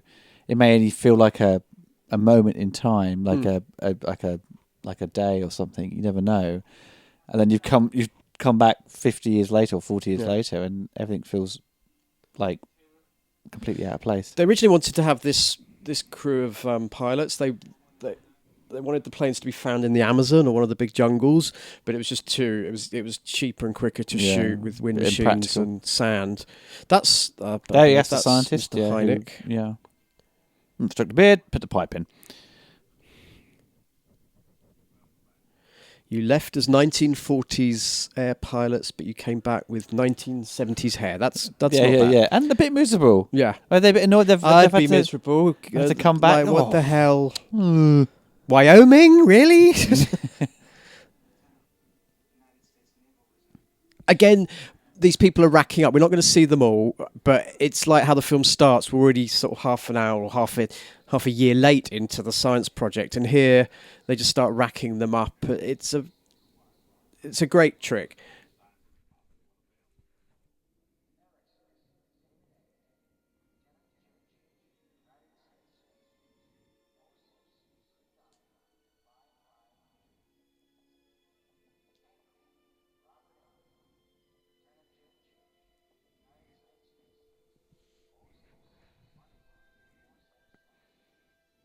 It just makes me think of the moment in Red Dwarf where Rimmer's like, "Oh no, they've brought back Glenn Miller. You can keep the Smegger." I was just looking at the dog that took a tumble there, but he styled it out. Like that could have been a whole nother month's shoot if that dog hadn't styled it out. The kid didn't. They didn't take. I mean, why did they take the kid anyway? His hair looks longer. I'm sure his hair looks It's longer. like they've just have him back. Yeah. When he was playing with them, I always think it's like Yeah. the toddler aliens are playing with him, and I was curious what's their agenda of picking these people. Is it just people? Yeah, that... because he knows. Yeah. The French scientist knows that they've come to do a trade, as it were. Well, actually, they don't drop off any aliens. They just take some of the humans and go, cheers, and just bugger off. Yeah, you think perhaps tomorrow night Johnny Carson will have 2 aliens.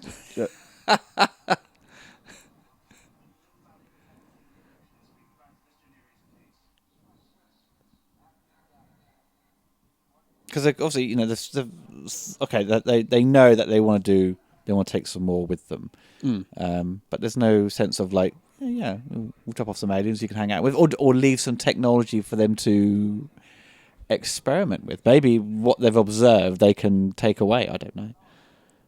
Perhaps they left the internet and we didn't know. Perhaps they said, maybe use so. this. Yeah. This will be useful. They gave us Wi-Fi. Free Wi-Fi. Yeah, actually, Wyoming had Wi-Fi first, but no one realises. I dropped off Steve Jobs. Yeah.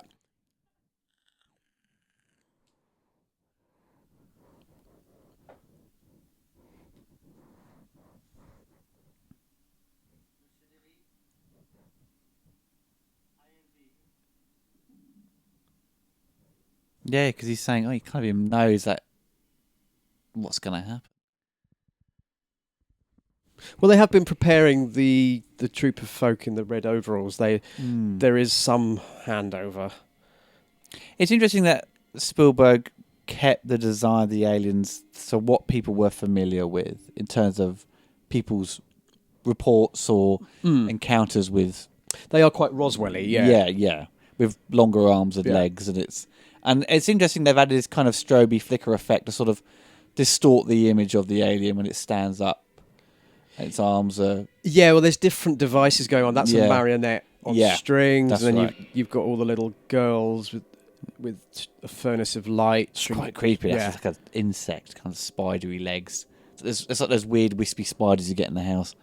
And it's also there's not one design for the aliens. There's different ones. There's little ones, There's little this kids running one around, isn't there? which feels a little bit poltergeist. You know, if you look at it later, what ILM do there.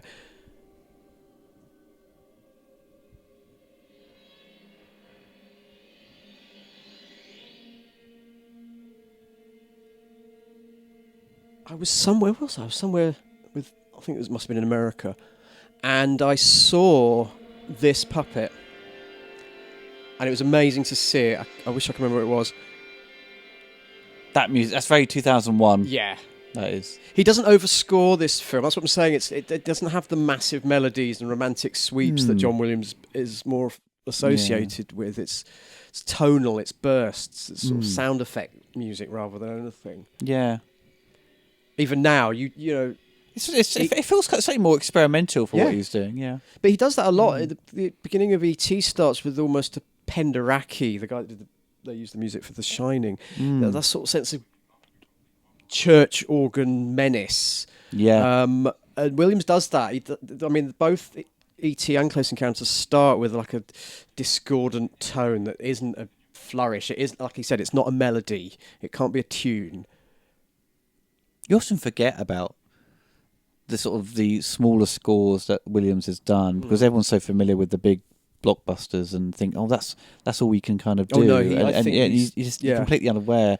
The Accidental Tourist is a beautiful score, and The River as well, and Presumed Innocent. Yeah, I love that. Empire of the Sun. Yeah, you know, I mean that's a film that didn't do particularly well, I don't think. It's a great movie. Production and intent. Yeah, it's one of those films that's like 2.5 hours long, and when you think, oh, don't watch Empire of the Sun, but once you watch it, it's suddenly you're 10 minutes from the end and you haven't noticed. I just love the old photo of Christian Bale though. He's like that age, but he's in this kind of room, like probably at L Street, but he's surrounded by he's got an Amiga. He's got got all his 80s clothes on, just sort of chilling, you know, relaxing.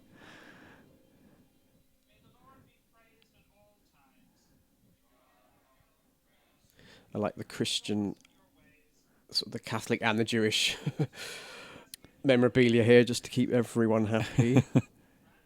But these are people they didn't appear to be selected due to their I don't connection. think these aren't civilians. Yeah, these are just like, we're just going to give you. This is the NASA. This is the space shuttle ones that have been carefully. And the only one that gets on board is him because he had that connection. I think that's how they're letting him do it. I'm serious. I would love to see them try and get as many of these actors back, and this crew come back. We'll get round that they have aged. With the same sunglasses. So I mean, Spielberg's very clever. He doesn't return. He always says himself, "You shouldn't tread warm paths. Don't go back. Don't go back home. You've left. That's the way it's meant to be." And he doesn't go back to his. All right, Indiana Jones and Jurassic Park, but they're installment franchises. They work that way. I mean, Last Crusade, I think, was the him saying goodbye to the past, I think. You know, even though Hook has elements of Spielberg 80s kind of his style. Yeah.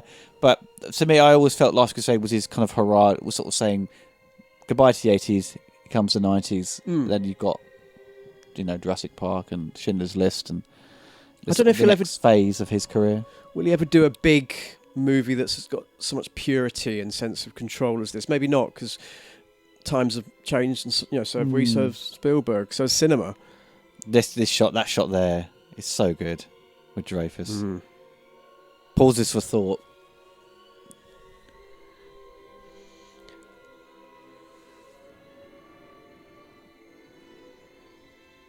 I'm heavily biased, but I do think this film 40 years later has retained that sense of artistry and that wisdom of cinema and wisdom of storytelling. Yeah, I'll give you that.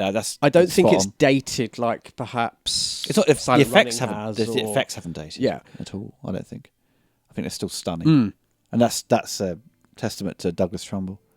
And now Dreyfus is taking one small step into a new era of movie making called recuts or director's cuts or whatever. It's called, we need to re-release this film to make a bit more money. Here's 3 million, Spielberg. Go do some more. He does look a little tiny bit different. He's sort of a little bit more. He's got a little bit more weight on. Yeah, just saying. He's had a few more McDonald's. This was a little bit Star Warsy, kind of a little bit of the vibe here. I mean, I like it. I never had a problem with it. I actually think it's a natural beat that. It doesn't feel like it's tacked on. No, and it was. It was, yeah. And it was in 1980. It feels like it was a sense that they kind of knew what it kind of looked like in 77, but we didn't film it. Yeah. I mean, we've now got the Boston Pops Choir. That, I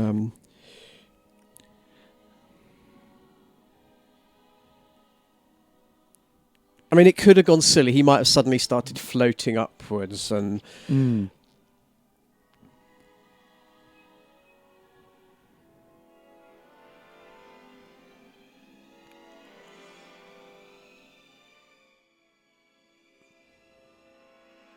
Also, he left his family for this. We should see what he left them for. If there's criticism of him being the only Spielberg dad who abandons his kids rather than saves them, rather than saves them.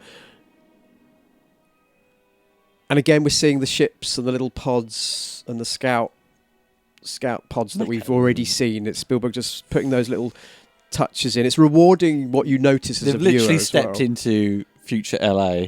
Runner. That was always wasn't that one of the cruxes of the Mothership? They wanted it to look like LA at night in that way that Blade Runner later, with Trumbull obviously took to the full limit. And they had really primitive ways of doing. I think there was literally it was like Home Alone, where he's trying to pretend there's people at the windows. They would just have little figures on card and just be moving it. I mean, that's what LA was. Yeah. You know? The further you go back, because you can't see the detail. Yeah. You just see the shapes. So it'd just be like cardboard cutouts of things, you know. I love that whole matte movement. I love a good matte shot. When you can tell it's a matte shot, because I think good cinema should not be afraid of showing its artifice. Yeah. It's like cracks on vinyl.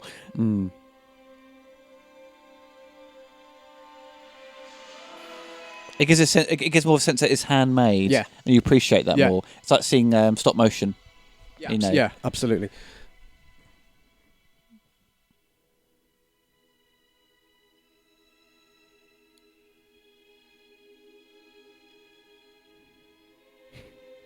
I bring you love. It's like Mr. Burns comes in, you know. Don't ruin it now. Don't you burst my UFO bubble here. I mean, you talk about stop motion. We've got it here. We've got the Harryhausen. I mean, it was probably the only way they felt they could do it. Yeah. There's a sort of flicker, isn't there, to sort of make it a little bit kind of distort it in a way.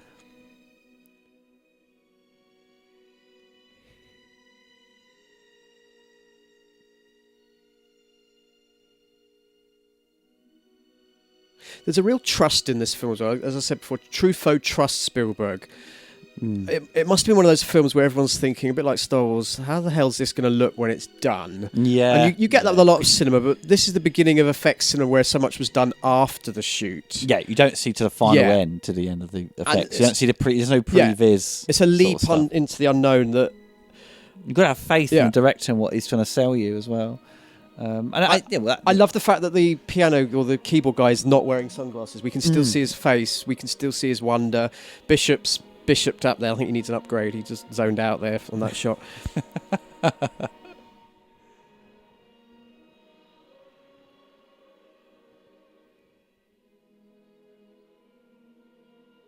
I love the little bit at the end where the kid goes, bye. Yeah, you know. Turn this shot upside down and it's the beginning of E.T. with the suburban streets and the lights. He did a few other movies, Carrie Guffey, I believe. Carrie Guffey. He did a really weird film called something like Sheriff Pat and the Phoenix Kid. Or the Satellite Kid. I've got it all wrong, but they tried to cash in on his Close Encounters Associations. Oh, really? Yeah, but he didn't do much after that. I think someone had found the lad who played Ricky in Superman 3. He's on LinkedIn. Oh. Yeah. I thought you were going to say the kid in the photo booth. No. I still think this film is a masterwork of American cinema. Certainly a master. It's very Disney-like in the end. Well, it's Disney. It's When You Wish Upon a Star. Yeah. It is literally that.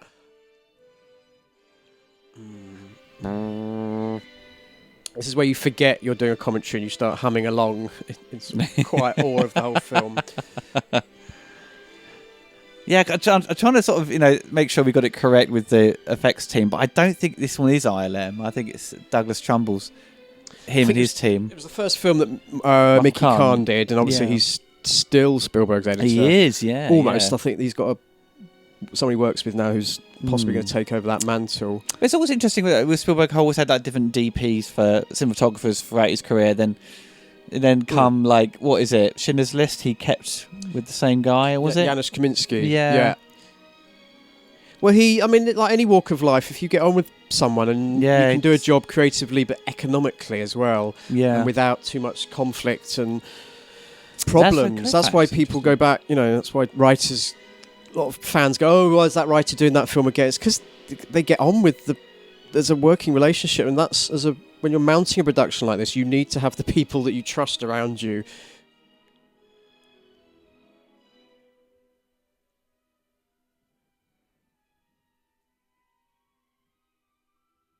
I love how because the credits just hold on, seeing the ship fly away. Yeah. It doesn't cut to black. It just keeps going.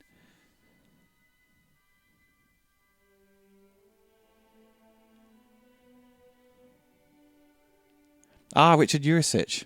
That's interesting. Yeah, because he worked with Douglas on I think a bit of Blade Runner. But I remember when I reviewed Event Horizon, Urisic did a lot of work on Dennis that. Muir and Mothership photography. There we go. With two ends. I'm sure he's one end, but no. Yeah, so maybe he's a bit of a crossover with ILM,